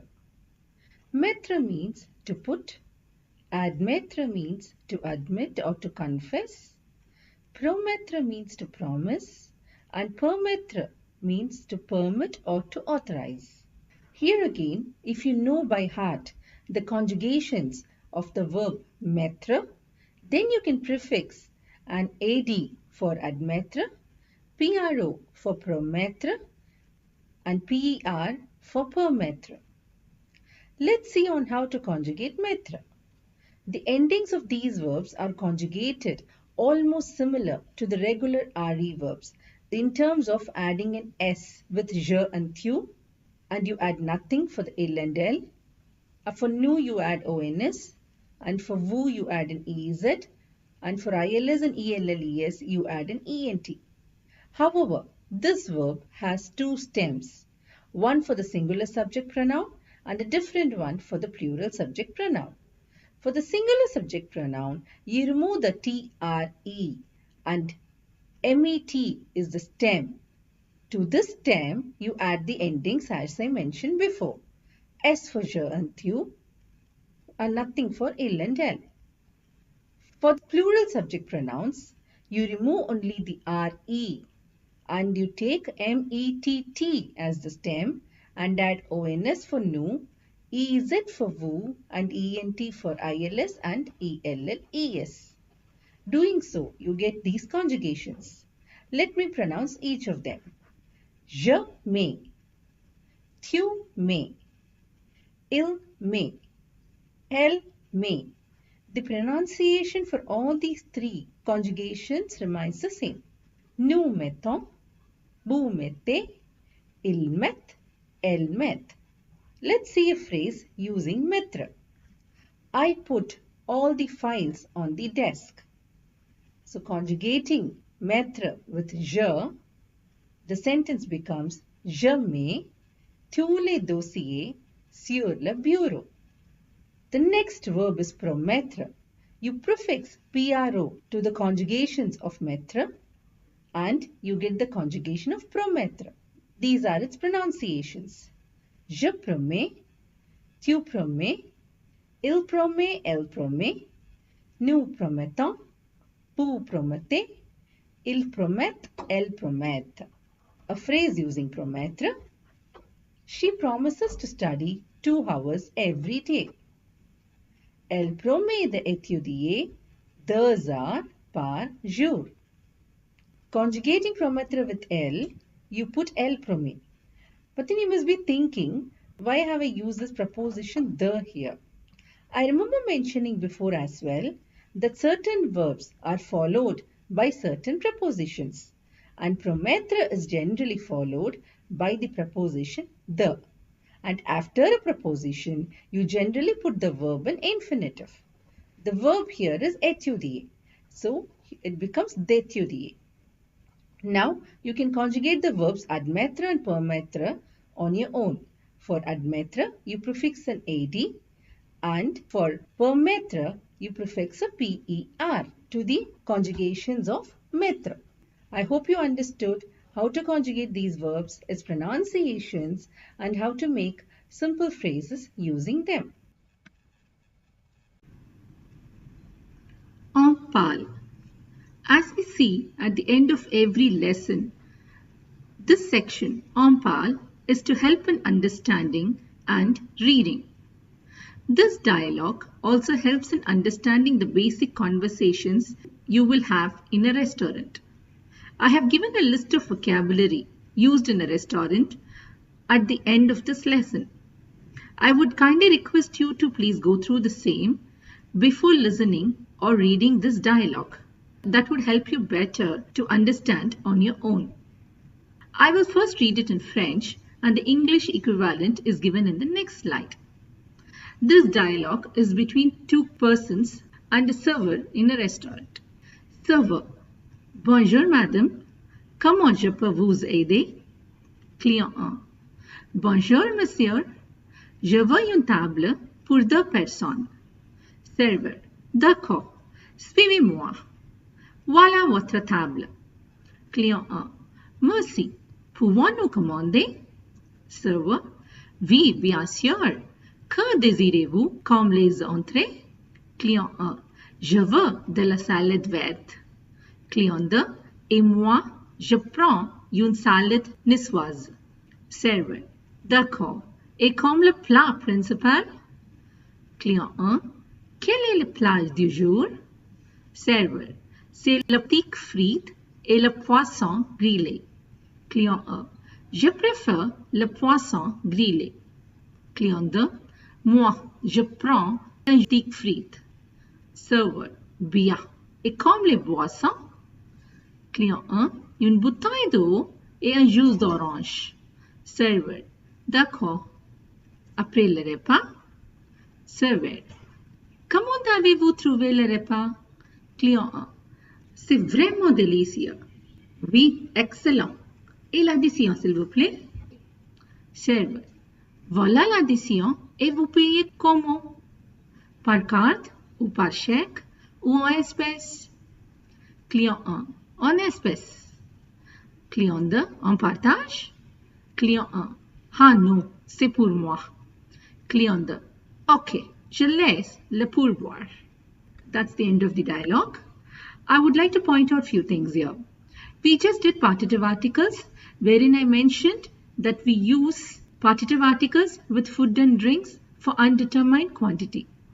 But if you see here, with préférer, I would have used a definite article because we always use a definite article with verbs like aimer, préférer, adorer, détester, when you like to tell your preference.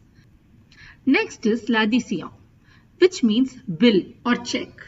And in restaurant, to ask for bill or check, we use this word l'addition. And the next one is vous payez comment? How are you going to pay? Generally, we pay by these 3 methods: by card, by check, and in cash. So if you see the prepositions, I would have used par for carte and check, and en for espèce. These are the prepositions that we generally use with these words. Hope you understood the dialogue and the important words used in a restaurant.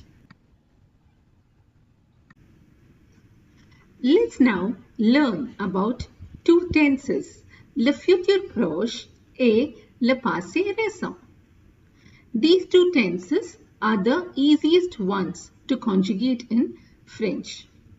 Futur proche is used to explain the events in the future, and passé récent is used to express the events in past.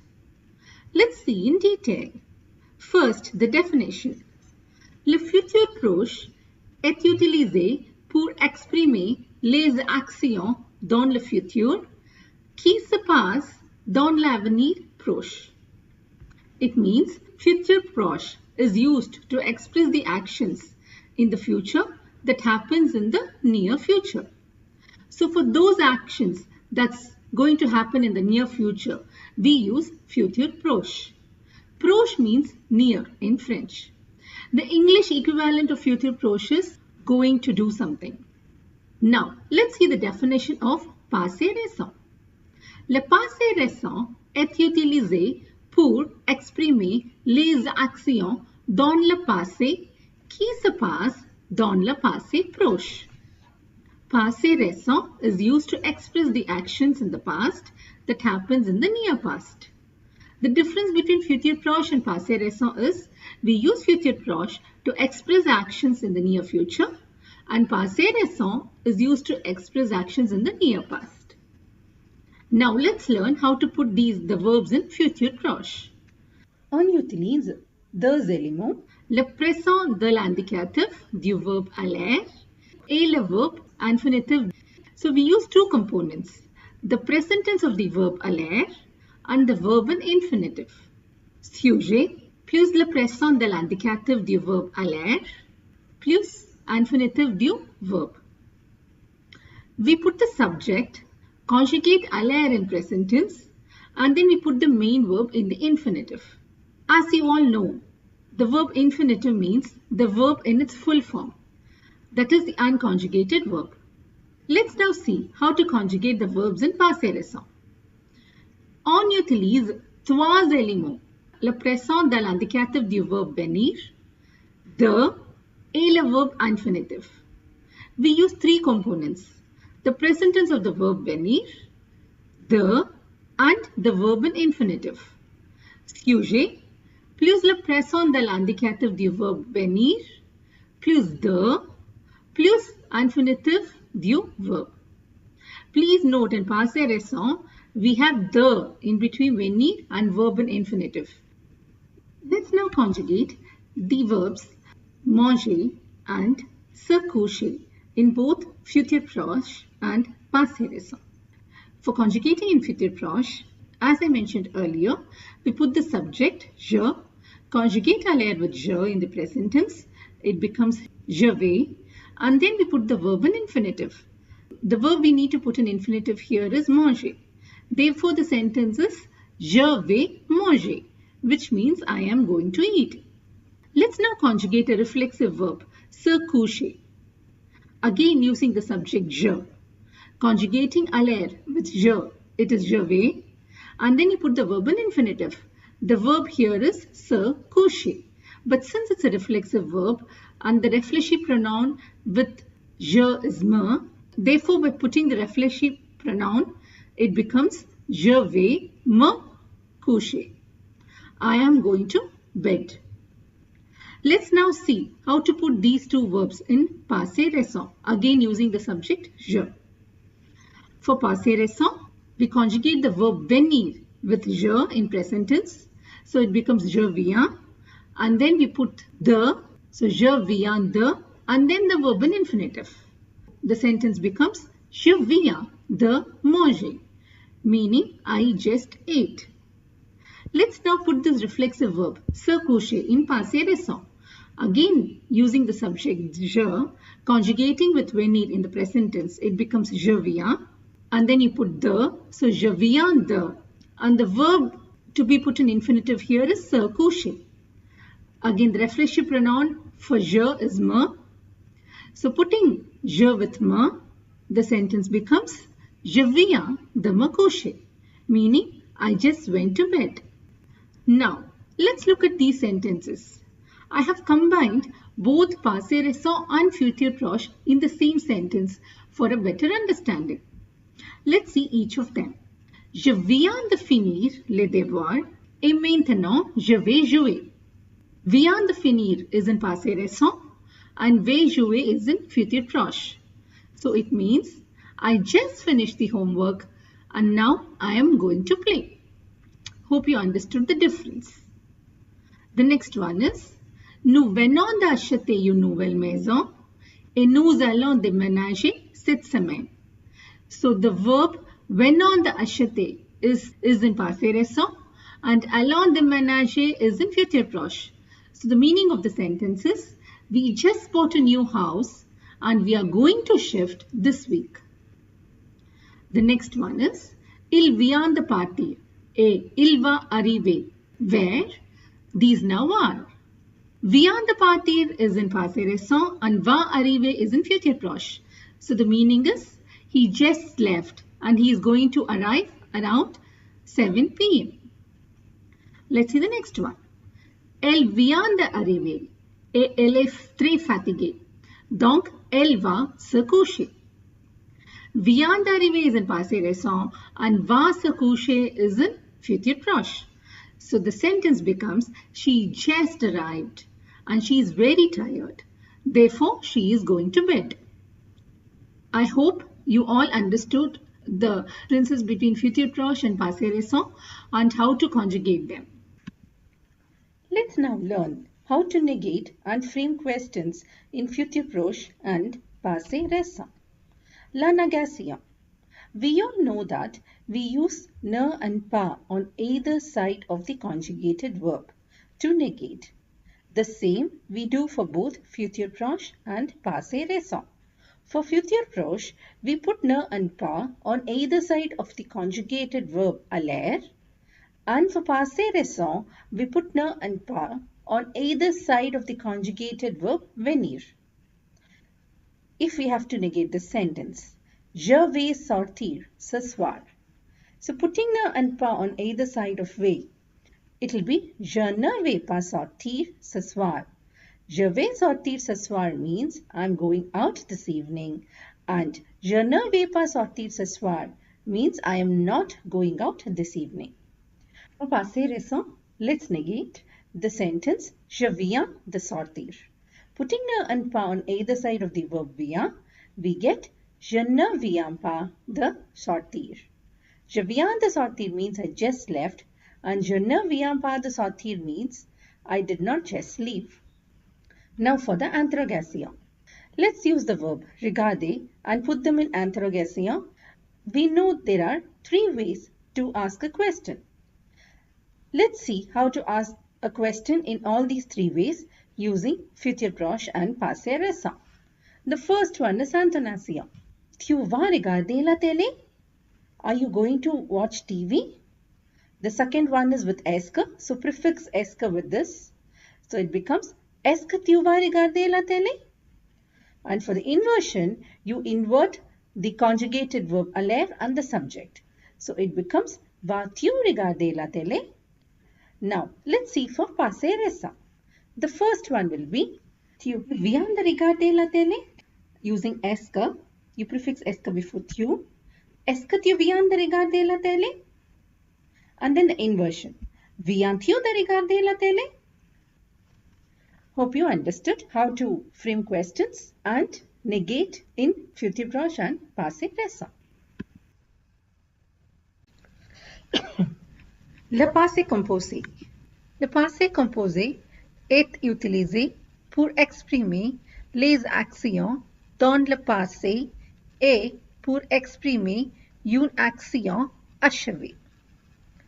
We use passé composé to express actions in the past and to express a completed action in the past. In English, you say, I played badminton yesterday. I went to the beach yesterday. These are completed actions in the past. In French, you use passé composé to express these actions in the past. Il se construit avec 2 éléments, le verbe auxiliaire et le participe passé du verbe. Verb auxiliaire is called as auxiliary verb and participe passé is called as past participle in English. I will be using these verbs interchangeably while explaining in English. The passé composé is constructed using the auxiliary verb and the past participle of the verb. It is sujet plus le verbe auxiliaire plus le participe passé du verbe. We all know what subject is. It is je, tu, il, elle, nous, vous, ils and elles. We need to understand what is the auxiliary verb and what is the past participle. Auxiliary verb can be avoir or être. Avoir and être acts as an helping verb to form the past tense. When to use avoir and when to use être, we will see in detail little later. Right now, let's understand what is the past participle of a verb. I repeat, passé composé is used to express the completed actions in the past. It is formed by using the subject plus the auxiliary verb and plus the past participle of the verb. Auxiliary verb can be either avoir or être. What is the past participle of the verb? Let's see that in detail now. For all ER verbs, you remove the ER and replace it with E accent aigu. For parler, the past participle is PARLE accent aigu. And for manger, you remove the ER and replace it with an E accent aigu. So it will be MANGE accent aigu. Let's now look at the past participle of IR verbs. You remove the IR and replace it with an I. So for example, for finir, it will be FINI. And for remplir, it is REMPLI. You remove the IR and replace it with an I. The next, for the RE verbs, you remove the RE and replace it with an U. For attendre, the past participle becomes attendu, and for entendre, the past participle becomes entendu. Hope you understood what will be the past participle for ER verbs, IR verbs and RE verbs. But we have few exceptions. We have few verbs which does not follow this rule. You need to by heart the same. The first one is avoir. The past participle is EU. U. Être. E accent aigu. T. E accent aigu. Été.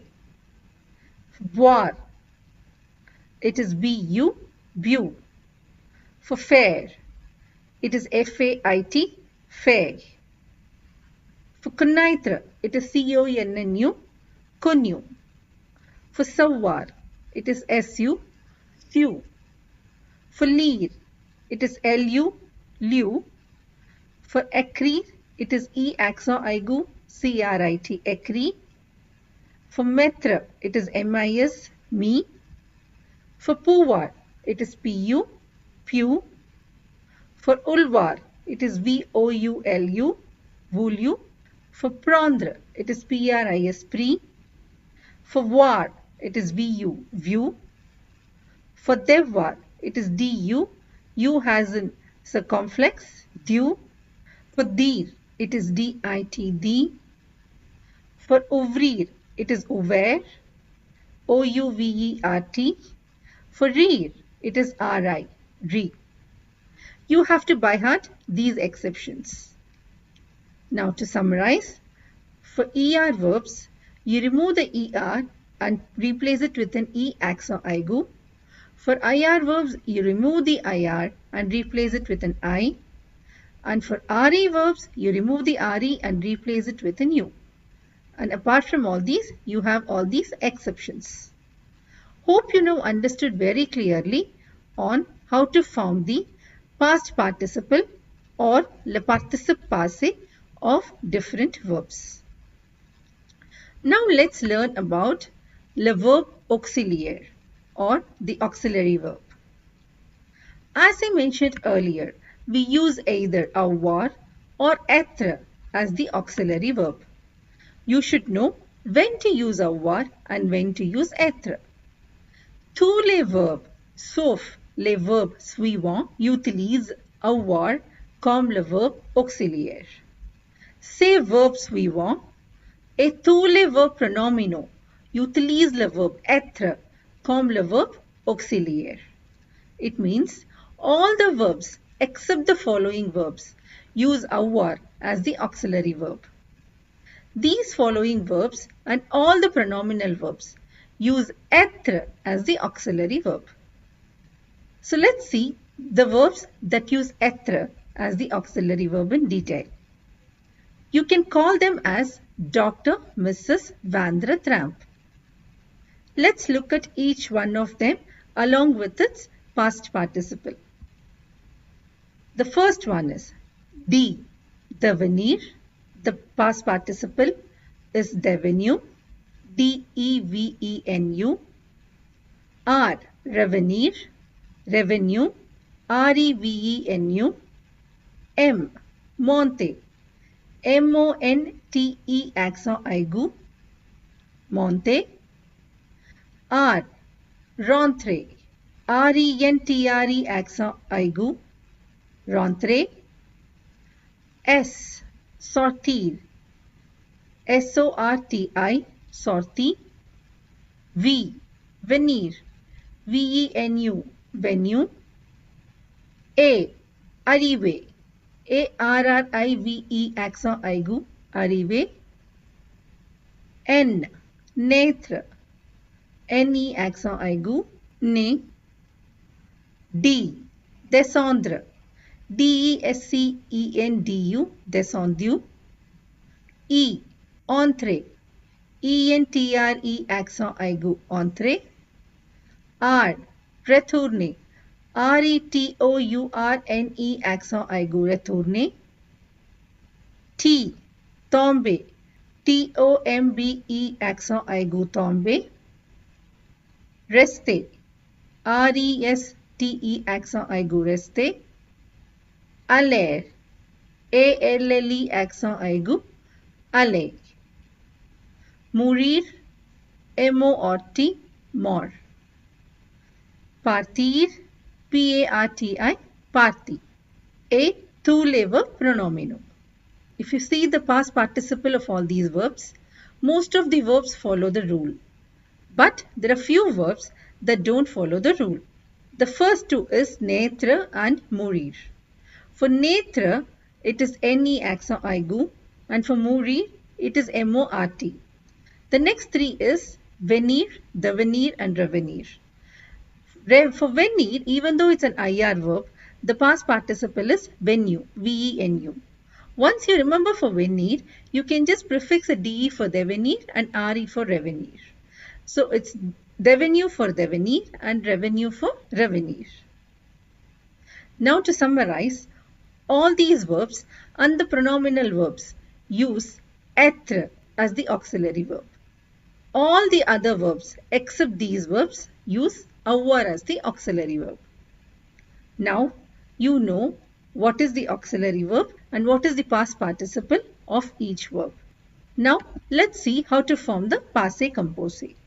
To make it easy, please remember three things while forming the passé composé. The first one is use the right auxiliary verb, avoir or être. The second one is use the right past participle. And third one, the most important thing which many people forget is the accord. What do you mean by accord? I'll explain to you in detail now. Avec le verbe auxiliaire, le participe passé ne se accorde pas avec le sujet. So what it means is, with avoir as the auxiliary verb, the past participle does not accord. Mais, but, avec le auxiliaire être, le participe passé s'accorde toujours en genre et en nombre avec le sujet. What it means is, with être as the auxiliary verb, the past participle accords always in gender and in number with the subject. So when I say gender, a number, what it means is there are two genders, masculine and feminine. And when I say nombre, it is singular and plural. When the subject is masculine, you don't do any accord. But when the subject is feminine, you add an E to the past participle. Let's take the example of descendu, which is the past participle of descendre. So you add an E to descendu when the subject is feminine. Next is when the subject is singular, you don't add anything, meaning you don't do any accord. But if the subject is plural, you add an S to the past participle. Let's again take the example of descendu. You add an S to descendu if the subject is plural. You can remember it this way. When the subject is masculine singular, there is no accord with the past participle. Otherwise, you should accord. And you do this accord only when you use être as the auxiliary verb. So to summarize, please remember three things. Putting the right auxiliary verb, putting the right past participle, and third one is accord. Hope you understood clearly how to form passé composé. L'imparfait. L'imparfait is also used to describe the events in the past. Let's first see how to conjugate the imparfait and then see when to use imparfait. On forme l'imparfait sur le radical de la première personne plurielle nous du présent. Les terminaisons sont AIS, AIS, AIT, IONS, IEZ, AIENT. The endings are AIS for je, AIS for tu, AIT for elendel, IONS for nu, IEZ for vous, and AIENT for ILS and the ELLES. Please note the endings remain the same for all the verbs, just the radical changes. When I say radical, what does it mean? I'll explain to you in detail now. So let's take the example of the verb parler. You first conjugate parler in present tense with nous. So it is nous parlons. You remove the ONS. After removing the ONS, whatever is remaining, PARL, is called the radical. Take the radical PARL and add these endings. So it becomes je parlais, tu parlais, il parlait, elle parlait, nous parlions, vous parliez, il parlait, elle parlait. Attention, pour le verbe être, le radical est et. There is only one exemption to imparfait. It is the verb être. The radical is e accent aigu t. This is the only exception.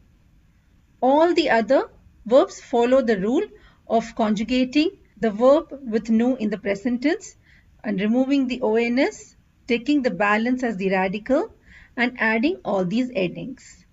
Let's see one more example of verb finir. So when you conjugate with nous, it becomes nous finissons.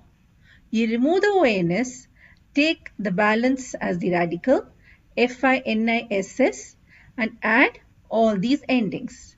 So it becomes je finissais, tu finissais, il finissait, elle finissait, nous finissions, vous finissiez, il finissait, elle finissait. Now let's look at for the verb être. As I mentioned, the radical is e accent aigu t. Then with this radical, you add all these endings. So it becomes j'étais, tu étais, il était, elle était, nous étions, vous étiez, ils étaient, elles étaient. Hope you understood how to conjugate an imparfait. Now let us look when to use imparfait. On utilise l'imparfait pour décrire quelque chose dans le passé. We use imparfait for describing things in the past. Like if you want to say the climate was good, it was an unforgettable day. Here you're describing how the climate was. You're describing how your day was. So for giving any description in the past, you use imparfait. Il faisait beau. C'était une journée inoubliable. Here you're conjugating the verb faire, and here you're conjugating the verb être in the imparfait. The second one is pour exprimer une habitude dans le passé. To express a habit in the past. So for example, if you have been doing something continuously in the past, like for example, if you used to do yoga every day in the past, so it is an action that you have been doing continuously in the past, you use imparfait. The English equivalent is when you say I used to. And one more example is if you have to say I used to go to the church every Sunday when I was young. So here again, you have been doing an action every week continuously in the past for some time. Then you use imparfait. I used to do yoga every day when I was young. Je faisais du yoga tous les jours quand j'étais jeune. I used to go to church every Sunday when I was young. J'allais à l'église chaque dimanche quand j'étais jeune. The next one is to speak about an action still continuing in the past. Pour parler d'une action en progression dans le passé. So this is one very important difference between passé composé and imparfait. If you remember in passé composé, I would have mentioned clearly that it expresses the completed past actions. Here, when the action is still continuing for a period of time in the past, you use imparfait. For example, he came while I was watching the TV. So here if you see, I was watching the TV. So when that person came, you're still watching the TV. The action is still continuing, past continuous. Here you use imparfait, and to say he came, you use passé composé. So the sentence will be Il est venu quand je regardais la télé. Hope you understood the difference. One more example is the phone rang while I was sleeping. Here you were sleeping. Action is continuing when the phone rang. So the phone rang will be in passé composé, and while I was sleeping will be in imparfait. Le téléphone a sonné quand je dormais. Hope you understood how to conjugate imparfait and when to use them. Inviter, accepter et refuser une invitation. Let's see now how to invite and how to accept or refuse an invitation. First, let's look at few sentences we use to invite someone. Inviter quelqu'un. Je vais au cinéma ce soir. Tu viens avec moi? Which means I'm going to the movie this evening. You will come with me? Au cinéma can be replaced with any other place like au restaurant, à la plage, or à la piscine, etc. The next sentence is ça te or ça vous dit d'aller au restaurant ce soir. Ça te dit or ça vous dit means if you're interested or like you're asking are you in for it? And it's followed by the preposition the plus the verb. After the preposition the, you always put the verb in infinitive. And then the noun again, restaurant here, can also be replaced with any other place like au cinéma, etc. Es-tu libre ce weekend? On peut faire un pique-nique? Are you free this weekend? Faire un pique-nique means go on a picnic. So can we go on a picnic? The next sentence is si tu es libre, on peut sortir ce soir. Libre means free. So the question is, if you're free, can we go out this evening? These are few ways on how you can invite someone. How do you accept or refuse these invitations? For accepting the invitation, you can use any of these phrases. Oui, c'est une bonne idée, meaning yes, it's a good idea. Merci, avec plaisir. Thank you, with pleasure. Plaisir means pleasure. D'accord, which means okay, a very simple acceptance of an invitation. Volontiers. Volontiers means gladly. Oui, c'est sympa. Yes, it's nice. Pourquoi pas? C'est possible. Means why not? It's possible. Now, let's see how to refuse. Non, pas possible. Désolé. No, not possible. Sorry. Merci, mais je ne peux pas. J'ai trop de travail. Thank you, but I cannot. I have too much work. Trop means too much. Je ne suis pas libre. I'm not free. Malheureusement, je suis très occupé. Unfortunately, I'm very busy. Très means very. Occupé means busy. You put an extra E here while writing if you're a female. No, je n'aime pas ça. No, I don't like it. Pas possible. Une autre fois peut-être. Not possible. Another time perhaps. Peut-être means perhaps. You can also combine 2 or 3 of the sentences. For example, you can say no, désolé, j'ai trop de travail. Or you can say no, désolé, je ne suis pas libre. No, sorry, it's not possible. Sorry, I'm not free. So you can combine 2 of any of these sentences also to refuse an invitation. So hope you understood how to invite, accept or refuse an invitation. Maybe you can write a small dialogue with your friend wherein the person is inviting and you're accepting or refusing. Bonne chance. Les vêtements. Vêtements means clothes. Let's now look at the vocabulary for the different types of clothes and the other accessories that we wear. So the first one is une écharpe or a foulard, means scarf.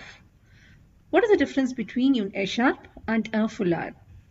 The difference is a foulard is generally tied to the neck and is very small than une écharpe, whereas une écharpe is always long and rectangle in shape. The next one is a blouson and une veste. Both means jacket, but what is the difference between these two? Blouson is a short vest that comes till the top of the hips, whereas une veste is longer than a blouson, covering the hips. A manteau means coat, a t-shirt means t-shirt, une jupe means skirt, une robe means dress, un pantalon means pant, une chemise means shirt, une cravate means tie, un costume means suit, un chandail means sweater, un pull means pullover, un jean means jeans, a short means shorts, a legging means leggings, a jogging means tracksuit, des chaussures means shoes, des chaussures à talons means high heel shoes, des chaussures en toile means canvas shoes, des chaussettes means socks, des baskets means sneakers, une casquette, un chapeau. Une casquette means cap, un chapeau means hat. Un collier means necklace, un bracelet means bracelet, un sac à main means handbag, un sac à dos means backpack, des lunettes or des lunettes de soleil. Des lunettes means glasses, des lunettes de soleil means sunglasses. Une bag, ring, des boucles d'oreilles means earrings, une alliance means wedding ring. La matière means material. So how do you say in French, by what material a cloth is made of? You use the preposition en plus the material name. So for cotton, it is coton. So if you want to say a cotton pant, then you say pantalon en coton. So use the preposition en. For silk, it is soie. Wool, it is laine. Polyester, it is polyester. Linen, it is lin. For velvet, it is velour. Le motif. Le motif means the pattern. So how do you say that in French? For example, if you want to say it's a striped shirt, it's a dotted skirt, it's a plain shirt. So how do you say all these in French? The pattern in French. For striped, you say a rayure or raye. For dotted, you say a pois. For checked, you say a carreau. For flowered, you say a flower or fleury. For plain, you say uni. If you see here, I have given a few sentences using these two. J'aime les vêtements en coton, en soie et en lin, mais je n'aime pas les vêtements en polyester et en velours. This means I like cotton clothes, silk clothes and linen clothes, but I don't like polyester clothes and velvet clothes. The next one is je porte les vêtements unis et à rayures, mais je ne porte pas les vêtements à carreaux, à fleurs et à pois. It means I wear plain clothes or striped clothes, but I don't wear checked clothes, flowered clothes and dotted clothes. So I hope you understood how to say the material and the pattern in French. I've given few more important vocabulary that we generally use related to clothes. Taille. Taille means size. So how do you ask someone what is your size? You ask quelle est ta taille or quelle est votre taille. When you have to say my size is, you use the verb faire. So you say je fais du and then the size. Next is cabine d'essayage, means trial room. Tenue means outfit. Here I have made a few sentences to show what one wears at home, office, for outing, etc. À la maison, je porte un short et un t-shirt. Au bureau, je porte un pantalon en coton et une chemise unie. Quelquefois, je porte un costume. Pour une soirée, je porte une robe en soie. Pour une sortie, je porte un jean et un t-shirt rayé. C'est ma tenue favorite et comme les accessoires, je porte un collier en or, un bracelet et des lunettes de soleil. Quand je fais du sport, je porte un jogging, un t-shirt de sport et des baskets. Aujourd'hui, je porte une chemise fleurie et un jean.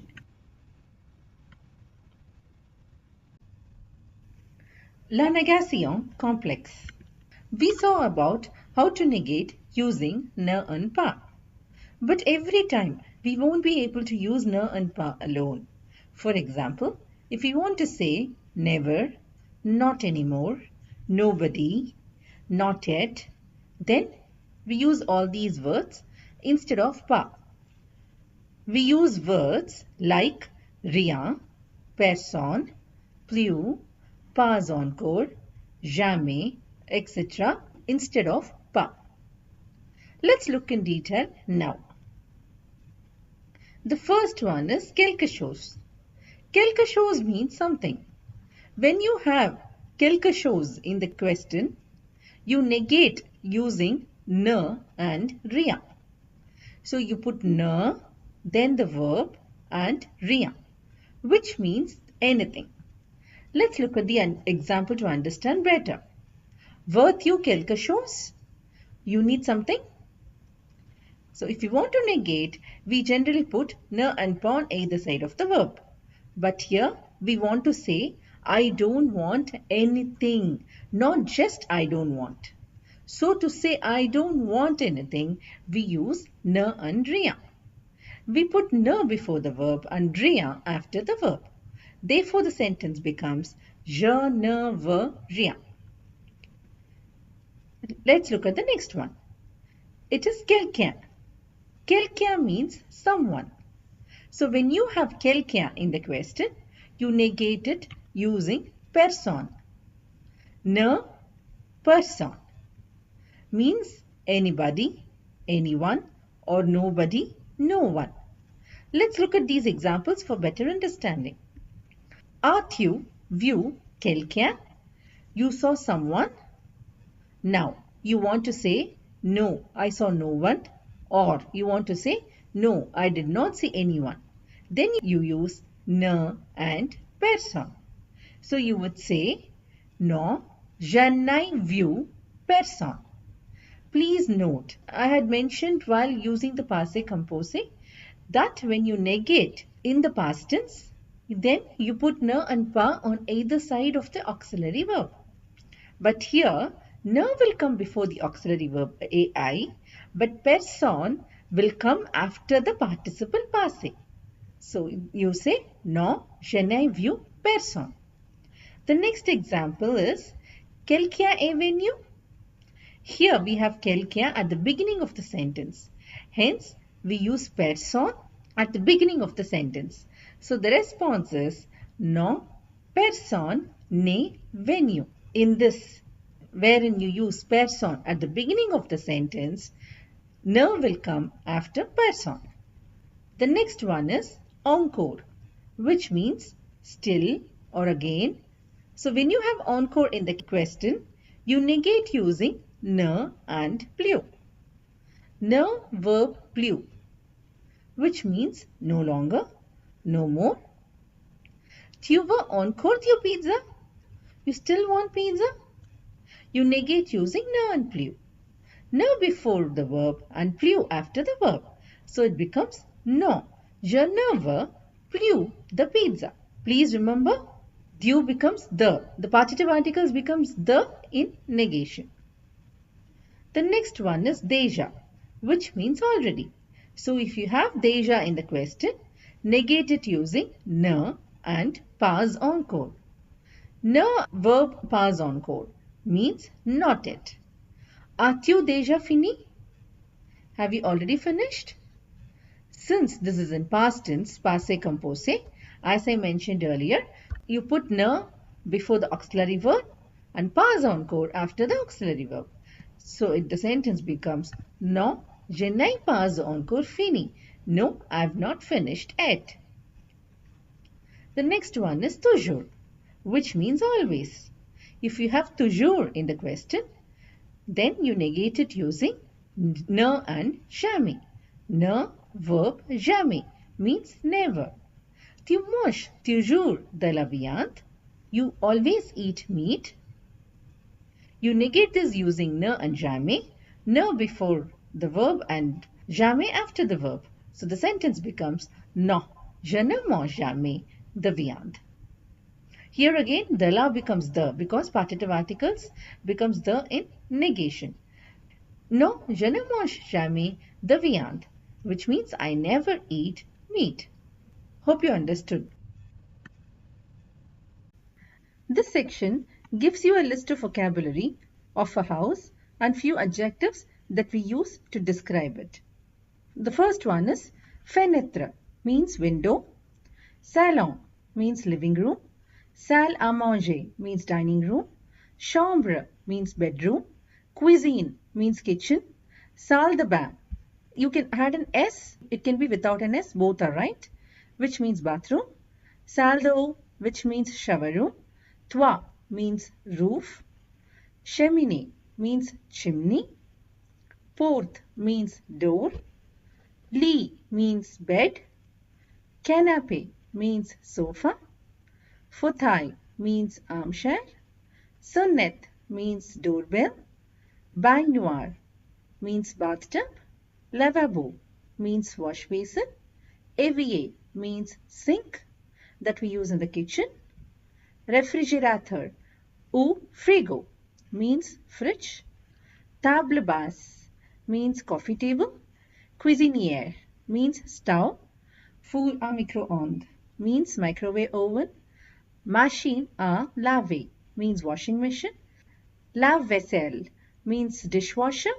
Grenier means loft or attic. Serrure means lock.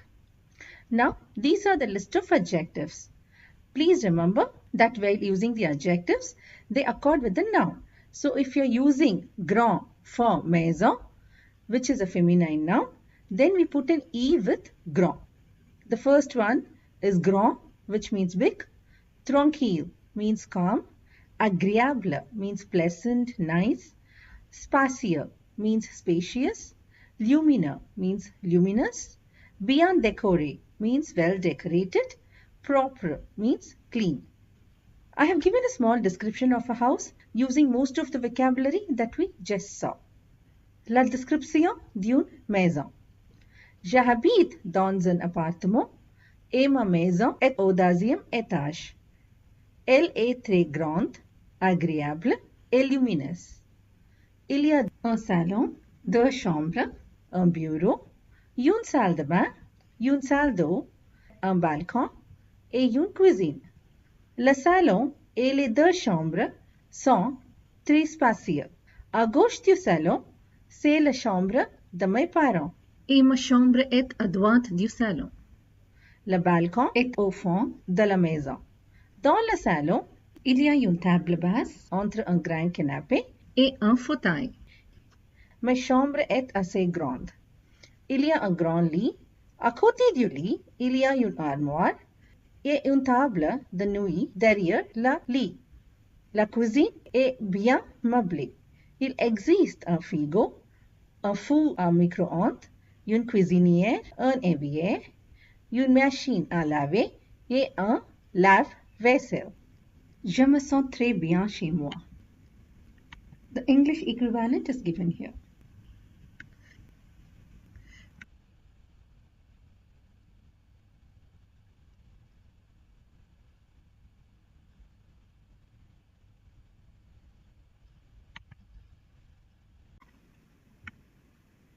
Let's now learn a few phrases on how to describe the pain in your body, any sickness and vocabulary of the same. We use avoir mal plus the preposition a plus the partie du corps, means the part of the body. So when I say preposition a plus partie du corps, so the part of the body, you will mention it with the definite article. So a plus the definite article will contract wherever necessary according to the rule. So let's see with examples. The first one is, how do you say I have a headache? Head is tête in French and it's feminine. So you say j'ai, you conjugate the verb avoir. So j'ai mal à la tête. So j'ai mal à la tête. I have a headache. Okay. The next one is, I have a toothache or I have a tooth pain. Tooth is dent in French and it's plural. So a plus les will become aux. So you again conjugate avoir with je. Because I've used the subject je. If you have to say that he has tooth pain, then you'll use the subject il and conjugate avoir with il. Or if you want to say she has, then you will use the subject l and conjugate avoir with l. So whichever subject you use, you conjugate avoir with that particular subject. So here I have given examples using the subject je. So to say I have toothache, it will be j'ai mal aux dents. The next one is, I have a back pain. J'ai mal au dos. Because dos, do is masculine. So le plus a contracts to become o. The next one is, I have throat pain. Throat means gorge.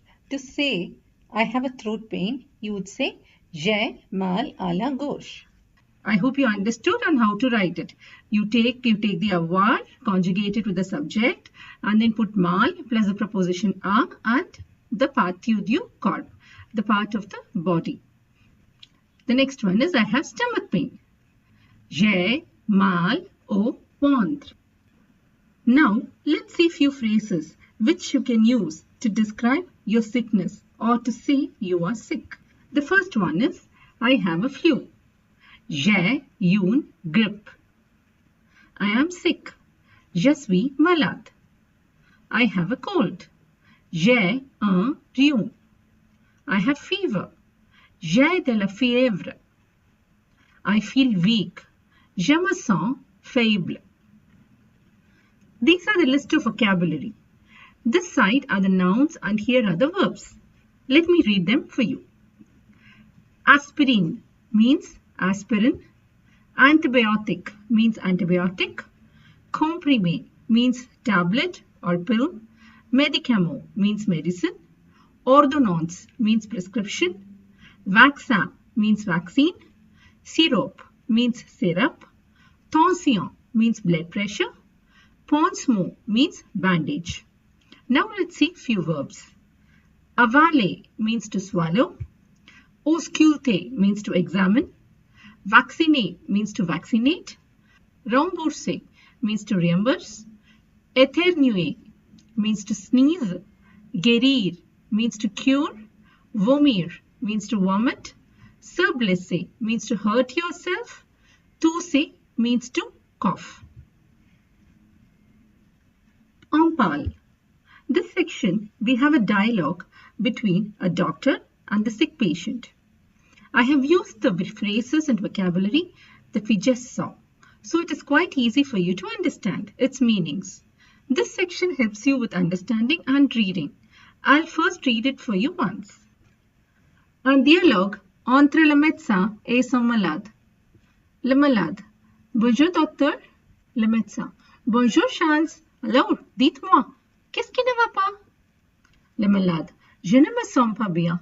Je tousse beaucoup et je éternue depuis 3 jours. J'ai aussi le nez qui coule. Le médecin. Est-ce que vous avez mal à la gauche? Le malade. Oui, quand je vale. Le médecin. D'accord, je vous ausculte. Le médecin ausculte le malade. Le médecin. Vous avez une grippe. Ne vous inquiétez pas, ce n'est pas si grave. Je vous donne les antibiotiques et le sirop. Prenez ces antibiotiques 3 fois par jour pour 3 jours. Voici votre ordonnance. Le malade. Merci docteur. Le médecin. Prenez soin de votre santé. Oui docteur, bonne journée. Here's the English equivalent of the dialogue.